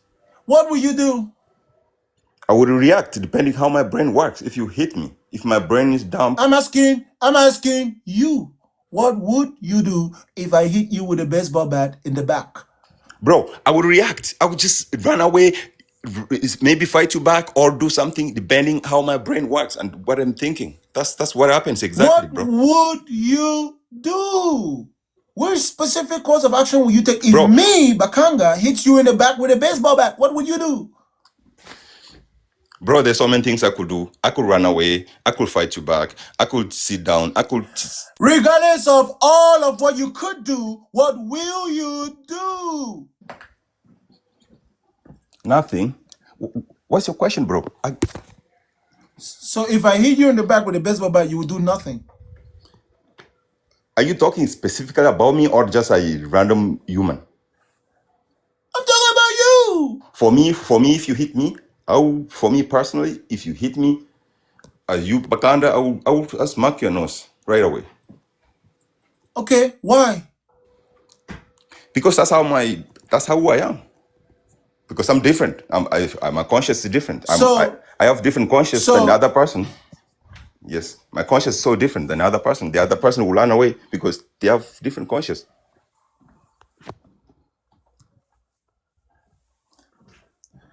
All right, let me tell you what your problem is. I'm listening, bro. I don't want to say you're not smart, but you're so egoistic that you make yourself seem stupid. Because if you notice, bro, your problem with all my questions was literally just because you didn't like my choice of words, when you in fact understand exactly what I'm trying to ask you, and you have nothing to lose or gain. That's literally being coherent with the conversation. Yes, but you use the words we are trying to divine on the questions you asked You me. don't And know what I'm trying. yes, You don't know what I'm trying to divine when I ask you. If I ask you a question, you don't determine what I'm trying to do. You but give me don't the use the same answer. word. If you're trying to use Appropriate, the consciousness, and what you ask me as the same question with the same consciousness. Yes. brother. All If right. I ask you a question, you don't tell me what I'm trying to do.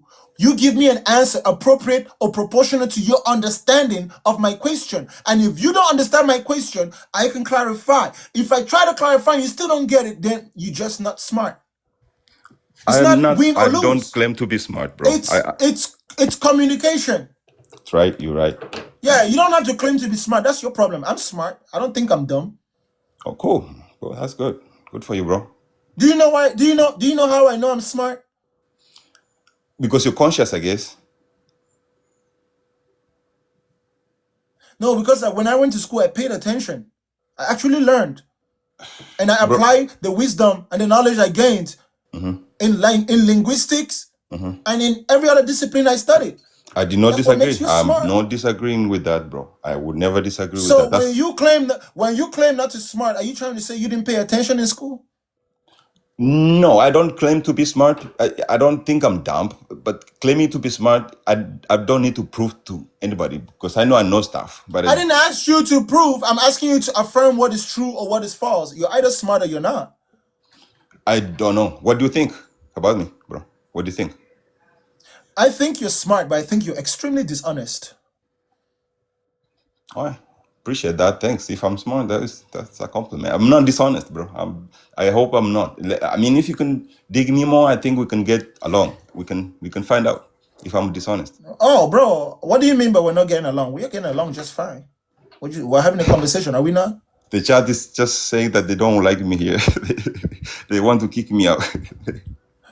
Because of your behavior was a little bit insufferable. Do you know what insufferable means? Bro, I'm from Africa. Don't take me into dictionary. So try to speak with simple, good English, bro. What Don't do take you me mean by you're from Africa? Yes, in Africa, Being bro. from I don't Africa, know. I don't. Yes, I don't. I'm being not. from I'm being, not Englishman. being from Africa doesn't exempt you from being smart enough to speak English. Bro, You learn English. English. Okay, English. It doesn't mean you're smart. If you can speak good English, doesn't mean you're smart. Basically, it's just a language. I have No, other if you can languages. speak good English, if you can speak English, you're smart enough to learn a language. That's enough smartness to be smart. Yeah, don't. If you can Yeah, speak English, you're not stupid. I meant like don't take me into linguistic like definitions of difficult words. I don't really dig into that because I speak other languages as well. And So yeah. if I ask you if you know what insufferable means and you don't know, why don't you just say no? Tell me. Just say I don't know. Tell me. It's Tell not me. a crime. No, I don't know. I That can means ask. I can just Google it right now on my phone, and it's not something. being insufferable It's not like in an a hidden information I nutshell. wouldn't find. Yeah, I can just find it out, but just explain to me. Yeah. You see, you're being insufferable. You're a person who has a difficult time admitting that you're wrong. All right, I appreciate that. I mean, maybe I'm learning about myself, bro. No, listen. I'm only saying this within the context of this conversation. I do not know you outside the context of this conversation. So everything I'm saying only applies to how you have behaved when you're here. Because I can judge you by your behavior, right? And you can judge me by my behavior too. That's fine. Cool. So your behavior, since it's like, bro, if you're wrong about something, why can't you be wrong? But it's not just that you're wrong, right? Like you know the Yeah, right I don't know. answer. Honestly, You I don't just know. don't. Honestly, I don't know what's the meaning of insufferable. Please, bro, just tell me, bro. I honestly didn't know that because I was trying to tell you, like, if I go into like a linguistic definition of English words, sometimes it's not like You sense are of. a difficult person to reason with, and that difficulty is annoying. So you are annoying. That's what the people in the comment section are saying. When I say insufferable, Oh, all that right, all means right, that all right. people wouldn't want to suffer to hear you If talk they don't want me, I because can go. Do you think I should go? What do you think? This is your show. I can just go away. That's the whole point. Like, I don't want to ruin your show, bro. I don't want to ruin. did I actually did I ask you to go? If they want, I can go. If this is your show, basically, you can make decisions. Basically, But did I ask you to go? Am I not no, still talking with you? no, you I still here. respect you enough to keep talking to you. And when I'm ready for you to go, you can go. I'm trying to reason with you. Cool. All right, appreciate that. I appreciate. Because I think you're a smart person. I just think you're dishonest. So if I can get you to be honest, I think maybe that will be some character growth. Or maybe you were just playing along with me and you know what you're doing. You're just looking for problems. No, I It's told also you. very possible. It's very When I started the conversation, bro, I said me and you agree a lot on so many things. That's what I said. I said me and you agree so many things. I got a questions that I'm trying to find out, and I was trying to dig you, and that's it. I don't have much answers. And I thought I was trying to okay. talk to you because you're Let me very ask you a smart. question. Yeah. Let me ask you. Listen. Yeah. That's why I said to you that I think you're smart. I just think you're insufferable, and it has nothing to do with your ability to speak English. So Fine. if you would just stop being insufferable, you would find yourself actually living up to this, how smart you are. You're not a fool. I appreciate that. I think you are. You don't have That's to what. thank me. That's why I came here. I think you're smart too. I wouldn't be here if I thought you are just not able to think a lot. I wouldn't be here. Somebody said this conversation is insufferable. I like that. So you see, now I became insufferable because of you. I'm blaming you, the African way. These people. Listen. All right. The whole point, bro, is that consciousness is not too much of a mystery. Though there are mysterious things about consciousness simply because we haven't studied everything. But we know enough, right? Let me give you an example. When you were growing up, did you play football? Yeah, a little bit. Yeah, I did. Yeah, you play a little bit. Yeah. And I'm pretty sure now that if me, you, and a couple of guys right here, we decide to go play, we can play, right? And have fun, right? Yes, right away. I do. Actually, I do this some weekends here, right in America. I do that. I do go play. But are we good enough to be professionals the way we are right now? It depends how we believe in ourselves and how much hard work we put into it. We can become. How old are you? I'm 33. You think you can still become a professional soccer player right now? Listen, if I put work into it, No, I'm not asking you based on if. I said, do you believe that you can become a professional soccer player right now? No, I don't believe it because I never thought about it. If I want to believe, I can believe it, and it's gonna happen if I want to do it. Yes. Bro is naturally insufferable. That's what's the problem, bro? It's yes or no. It's yes or no. Right now, no. Right now, I don't want to. Belief is difficult. I didn't ask you if you wanted to. Believe is a difficult word, bro. Believing. I don't want to become one. If you wanted to, I didn't ask you if you want to. I said, do you believe that you could be a soccer player, a professional soccer player or football player right now? I mean, you believe it or you don't. Yes, You can say yes, I do, or you can say no. Listen, yes, I believe I could become a professional player if I do the necessary work needs to be done. Yes. Yes. When someone asks you a yes and no question, they are not asking for an explanation, they're asking for a confirmation. There are two ways to answer a question, okay? You answer a question by explaining, and based on how the question is asked. And then there's another way to ask a question where someone is just asking that you should confirm and be like, hey, are you a man? You don't say, well, I am a man because I have a penis. And yes, I also have muscles. And also because I have a deep voice. I asked you to explain to me what a man is. I can defend myself. I answered this because me and you, we are trying to find the meaning of words here. So I have to be very, very careful for every question you ask me. If I don't like the word you use, I have to explain a little bit so that I don't get caught up with your definitions. Because me and you, we are trying to find a meaning of words, and that's it. No, I'm not trying to find a meaning of no words with you. My assumption is that you already know how to speak English. If you can't speak English, you should tell me. All right, yes. All right, the answer is yes. The answer is yes, brother. Are you married? Bro, the answer is yes. I will become a professional soccer player. Yes, the answer is yes. Are you married? No. Ooh. Thankfully. I would have called the American government and tell them to rescue that woman. Oh my God, man! Because no. If this is how indecisive you are directly, you can argue with your wife. You can argue with your wife all day simply to make one small decision. No, I think you're because, just I think you're playing with me. No.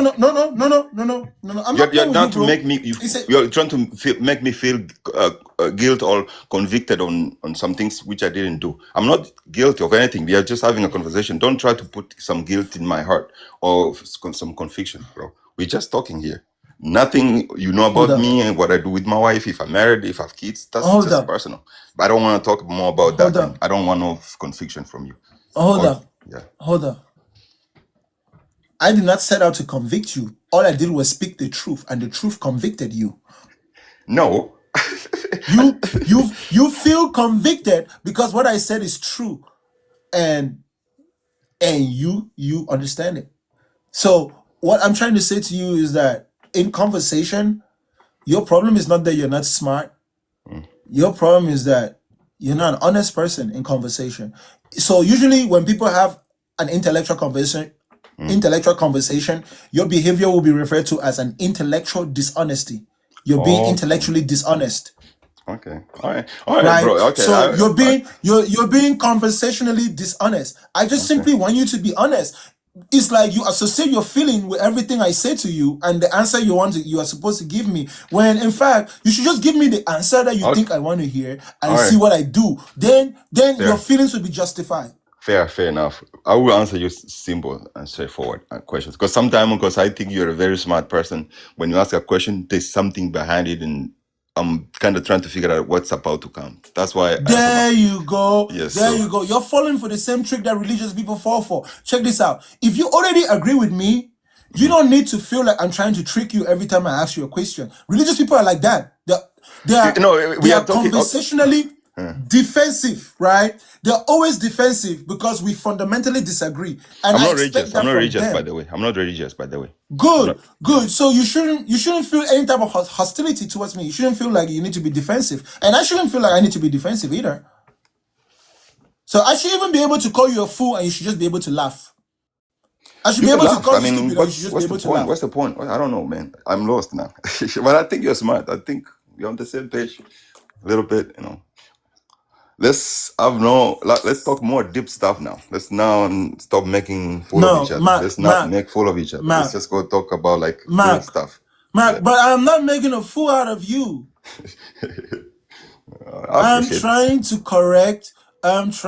correct a flaw that I see that I think can improve your ability to communicate. I'm not doing it from an ill-intended place, right? For example, right? I don't know what you do for a living. I'm sure that what you do for a living, you're really good at doing it.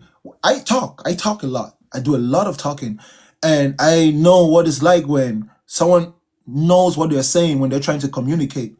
Mm. And I also know when someone knows what they're trying to say, but they don't know how to communicate it. Yeah, cool. And you have that problem. Yeah, You have that yeah. problem. Yeah, I think so. And Yeah, you have I another agree. problem. I agree with that. You have another problem. Your other problem is that you wouldn't admit that you have that problem. Because No, I if you agreed. I admitted just that you had agreed. that problem, like I said, hold up now, bro. I hear you. I just solved that problem for you. It's very easy. Mhm. I said, if I ask you a question and you think that I've hidden a trick behind that question, right? What you need to do is just give me the answer you think I want to hear and then see where I go. Because Okay. half the time, Okay. if you Okay. think I have something hidden behind my question, Yeah. you will realize that, oh, I don't really have anything. And then All right. sometimes it might be that I truly have something and it's worse than what you thought. But if you don't give me a chance to run the course, you will never find out. That's why sometimes when when the police wants to catch a criminal, they don't just go and catch the criminal at once. They observe the criminal at first Yeah. to let that criminal incriminate themselves. Mm. I think that this is the only value you can get out of this conversation. In Oh this yeah, sure. conversation Me, right I now, we think started we can talking talk the about whole day. consciousness. We can talk the whole day. We can talk about consciousness. I can talk a lot of things, bro. I mean, I think you are very smart. I don't know if I'm smart. Thanks for the compliment. I don't know if I can talk anymore. If you have any question for me, All you can right. ask me, Thank bro. you. No, thank you for your time there. I'll come back again next time. Yes, sir. All right.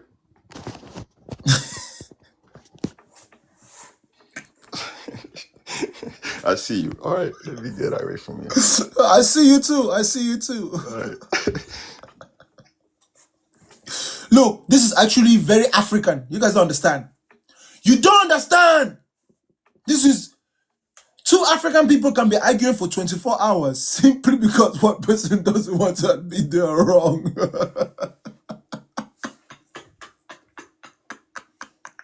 I mean, I know it's very human, but we Africans, we are the worst at doing it. But every time you admit you're wrong, you grow. That's why sometimes it's good to just admit you're wrong before somebody else tells you. That's how you grow. You literally grow. You grow. You see, I don't like admitting that I'm wrong on the internet. So before I get on the internet, I do my due diligence. So that everything I say, 90% of the time I will be right. And then if I'm wrong, I don't really have a problem admitting that I'm wrong. If I prepare myself for a conversation and I end up being wrong, I don't have a problem. But if I didn't prepare myself, oh man, it's very difficult to admit that you're wrong. And that's me. I can only imagine some of you.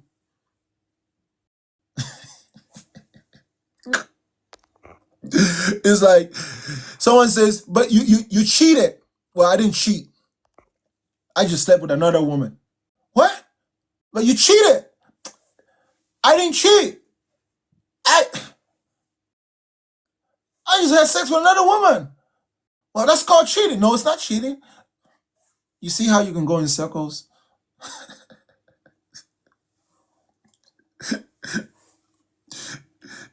I have a side chick, but I'm not cheating. Oh, somebody said he checked my Cash App. Oh, VJ. Evolution is what you think is the correct start to all this. Yeah, evolution is not the start, but evolution is the process. Regardless of how it starts, is how it is. Evolution start as well. Well, we can't say because evolution will be as eternal as existence itself. Because what we observe is that things go from a simple state to a complex state throughout time, and that's what evolution is fundamentally. Across all spectrums, across all disciplines, evolution. That's what evolution means. Right? Biological evolution. Some people, when you say evolution, people think biological. But evolution in of itself is a word that means something. Biological evolution is just a type of evolution. Evolution itself means how things go from a simple state to a complex state. It is the quality of the change we observe in reality. We also observe that things can devolve. Where things go from a complex state to a simple state. What do you think about like the emergence of AI and just how quickly that's been progressing and kind of like the future projections for where that could go? I think that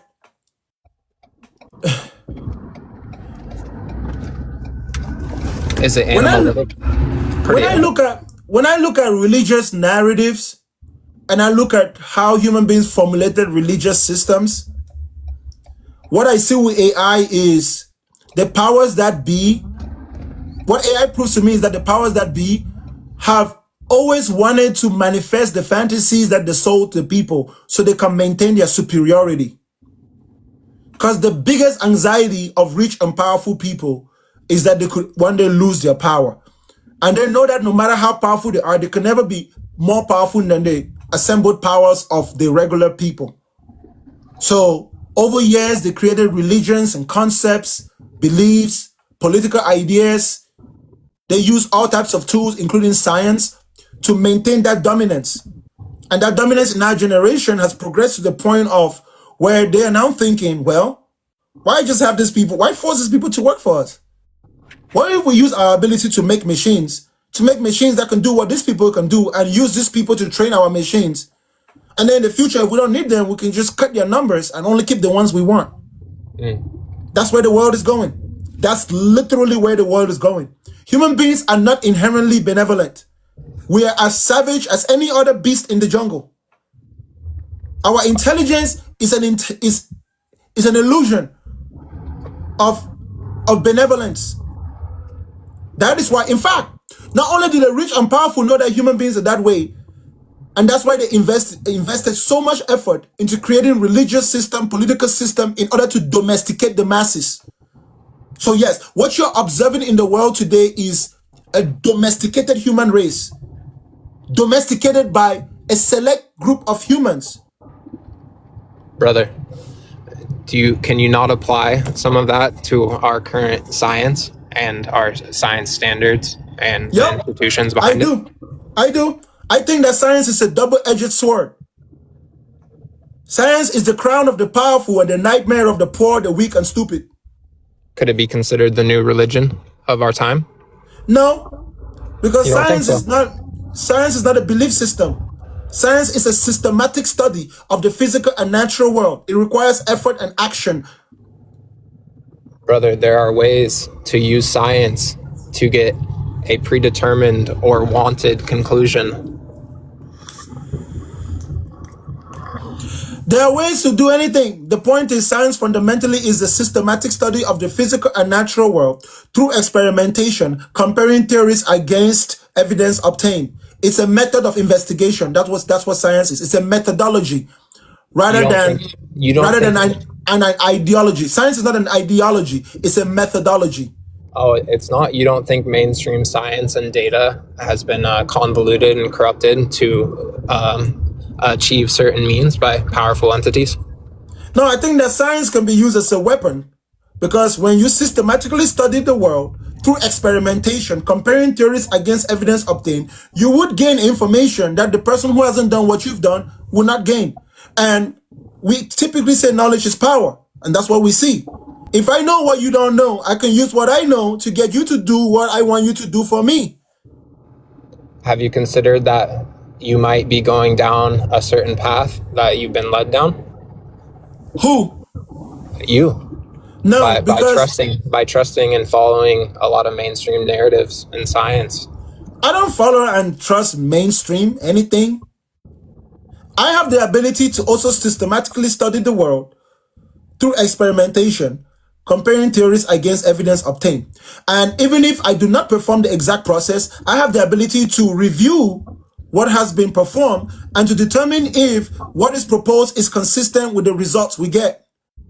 It's critical thinking and analytic skills. Whereas within religious beliefs, you don't need any critical thinking nor analytic skills. You believe. You believe. You accept what has been given to you without any analyzation. It's like you just swallow the apple and your body gets the nutrients without digesting the apples. You tell me how that's even possible. So in certain sciences, the apple tree is planted and only certain apples are going to grow off of it. So with certain science data, they choose what they release, and that's what you read. They choose what they study. But I still have the ability to consume that information, digest that information, extract the positive nutrients, and excrete the waste. Limited information, though, in a lot of these domains. Yeah, I mean, that's what a balanced diet is. That's why, just like you feed your body a balanced diet, you need to feed your mind a balanced diet. And I feel like you're missing. I feel like you are going vegetarian by not just even exploring or being open to being wrong. You might be wrong about a lot of these things. No, there's not I might be wrong, because I'm stating the obvious. In order for you to claim that I'm wrong, your battle is not against me, your battle is against reality itself. Because I am not proposing anything that is outside the realm of observation or testability, or that even frowns upon investigation. Religious systems and religious narratives are literally grounded upon the fact that don't you fucking dare question God. Don't question what you've been told. Believe it by faith. Do what you've been told. Practice like this. Go like this. And religious system are proposed to you from a position of literally destroying your self-esteem. There is no religion in this world that can be presented to someone with a high self-esteem. For example, Christianity, you first need to convince a human being that they are a worthless, useless, filthy sinner, incapable of anything good on their own before Christianity can become appealing. Until you believe that you are a worthless, useless, incapable, no value being, Christianity has no use for you, because once you accept that, then Christianity turns around and offers you the solution in the other hand. Except the solution it offers you doesn't work. It actually doesn't work. No Christian can be what the Bible says Christians are supposed to be. Hence, all people who call themselves Christians, from my perspective, are trying to be Christians, but never achieving Christianhood. None of you are like Christ. To be Christian is to be like Christ. It's an impossible standard. So you're not really a Christian. I've never met a Christian. I've only met people who are trying to be like Christ, never becoming like Christ, while convincing themselves that somehow they will become like Christ when they're not capable of doing nothing, when they're dead. If that's not an elaborate scam, which is a very real thing in our world, because people scam all the time, you tell me what it is. Yeah, that's a very narrowed down view of Christianity and religion.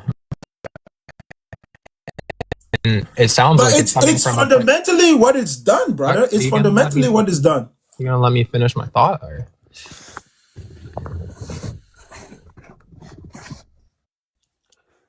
Has science not been weaponized? Has that not been the most weaponized thing probably in the past like 50 years? Science, data. Of course, anything human beings have, they can weaponize it. Human beings can weaponize water. They can even weaponize the air you breathe. It doesn't change the fact that the air you breathe is the air you breathe. Shoot, they've weaponized food to where you're not allowed to grow your own food, or they make it extremely difficult for you to grow your own food, and now you have to eat GMOs. Yeah, they have. It doesn't change the fact that it is what it is. The good thing about science, though, is that it is a weapon that anyone can use. No one has any specific dominance. It's just a matter of effort. But that's not true. That's not true. No, that's very true. It Most human beings have been programmed to be consumers rather than producers. And by the time they encounter science, religion has already primed their mind to be consumers. Brother, you don't think there's a dominant group of science and data coming from certain very rich entities? No, I think that because knowledge is power, there is proprietary information within the scientific world. Of course, it's always been like that, you know. If I'm a carpenter and I have the secrets of my trade, I'm not just going to share it with everybody, right? Now, it doesn't mean that my students cannot learn carpentry as I have. And anyone who desires to learn, you should find a way to come into my institution. That's why we have schools. That's why we have companies. That's why we have patents, right? We have a sense of order. We create this artificial sense of order that allows us to make progress. True, there is an elite group that have more resources than the majority, that have access to many discoveries, that have connections, that have networking. So guess what? There might be a pill that can heal cancer, but it costs $1 billion. Well, shit, if you're not a billionaire, you can't afford it. So guess what? How did the people who discovered that pill could even be made discover it?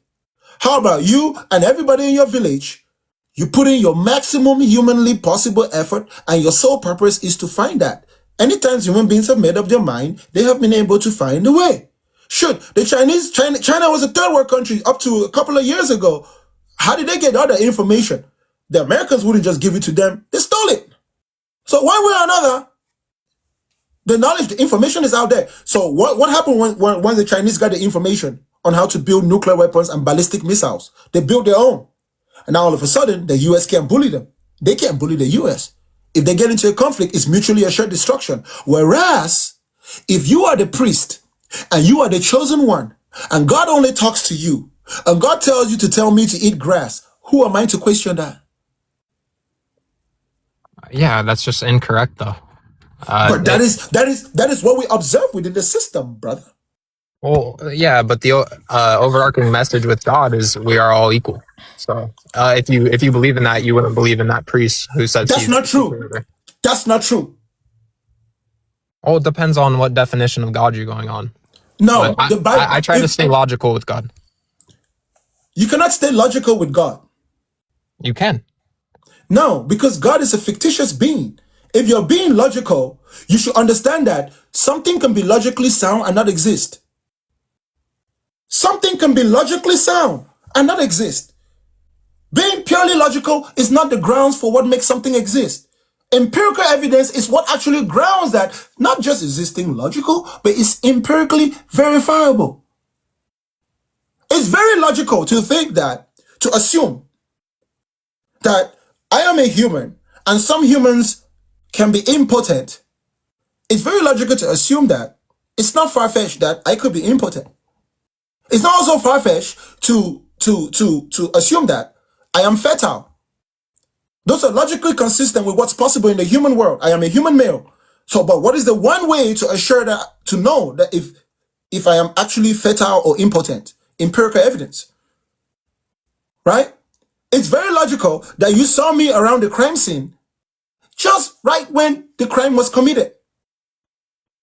So you need to, by process of elimination, eliminate the possibility that I was the criminal. It's also logical that I might have been there, but it wasn't me. So you need more evidence. Sure, you could find my fingerprints all around the crime scene and it's still not me that committed the crime. It's not logically inconsistent. But if you were to assume that, oh, well, we found his fingerprints all around the crime scene, and you assume that I committed a crime, you convict me. What happens now when you get samples from the lady, from her genitals, and it's another man's genetic material? Come to find out, I'm just a housekeeper that worked in that house. That's why my fingerprints were there. So yeah, just because something is logical doesn't necessarily mean that that's what it is. That means that it's true. Doesn't mean that it makes it a possibility, Right. not necessarily the reality. So yeah, you can say that, you can give me a logical God that you can say it's a possibility pending much more data, which I don't think, but you can make that argument and we can even have a very intelligent conversation on that. But it doesn't make it a reality if it's not observable to be so. Yeah. If it's not, if as logically described, it's not consistent with every aspect of our reality. Right. Yeah, no, Well, no, you're right, brother. And I have to go, but I just want to close with I have humbled myself. I don't think any amount of data in my lifetime is going to give me the full picture. So I've just accepted that I'm not able to conclude origins, creation, how we're here, how it all happened, where it's going. And I've accepted that, and I'm just going to keep exploring throughout this lifetime without boxing myself into certain viewpoints or ideals. and that is why you are a very smart man, because despite our disagreement, look at how you still just end up where I am. That's what I'm telling people to do. God bless you, man. Don't die on any hill. God bless you. Don't die on any hill. Your belief in God is for your own entertainment. What you do with it is none of my business. You and I only have a conflict when you impose upon me that I must follow that path of thinking, when in fact I can realistically follow a path of thinking where God doesn't exist and still live in the world in the same capacity as you. That's why the subject of God has always been a subject of argument, because God is not empirically verifiable. So it just comes down to personal decisions. There is a different one in everybody's head. I've been doing this for a long time. I can assure you, bro. I have not met two Christians that came up here and described the God they believe in the same way. You listen carefully enough, they're not talking about the same entity. They all have questions in their own head. You're my brother, man. That's how I look at you. You're my brother. It all comes out of love. I want everybody to love each other so we can all progress together and have a good life.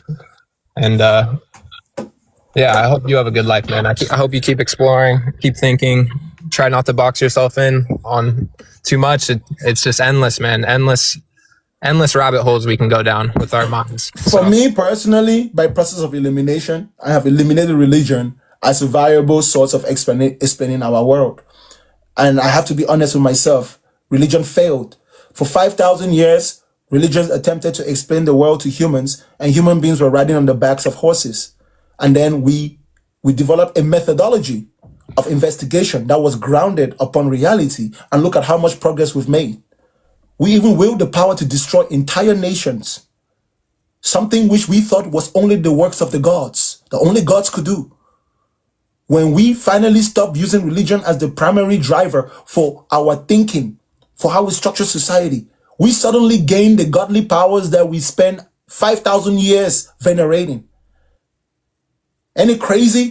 Yeah. You know who used to enjoy that privilege of those godly powers? The kings and queens, the priests, and those who wrote all the religious texts. Do you not think that's a little interesting though? How something like that has been so prevalent through our history and weaponized? Like how half truths are very, very strategically placed, and they're very impactful when you have half truths. So to me, Bro, it gives more merit to God that it's been so weaponized and in such a half truth, and some, because there is a lot of truth, man, in messages throughout religions. There's so much truth, and a lot of your ideas are very actually, tied into truth in religions that have been around for thousands of years. Actually, bro, what I would say to you is that there's a lot of ideas within religion. It only becomes truth once it's put into practice. And once it's put into practice, most of the ideas in religion, you will find that they do not even originate from religion. They originate from the broader human experience, regardless of religion. And isn't that interesting? Isn't that interesting how we are drawn to this? Yeah, because it's all a product of human ingenuity. It's only natural. Not only is it interesting, but it's only natural. In fact, I dare to propose, brother, before you go, that the real mystery is not what God is. We know what God is, man-made God. The real mystery is what human beings are. And for a long time, we didn't know because we were told not to study ourselves. But what happened when we started studying ourselves? Not only did we learn how our bodies work, we found ways to solve problems that we previously thought were satanic, demonic, and spiritual, right? It's amazing. It shows us that there is an intelligibility about our reality, but it's not grounded in persons. It's grounded in concepts and ideas, in principles.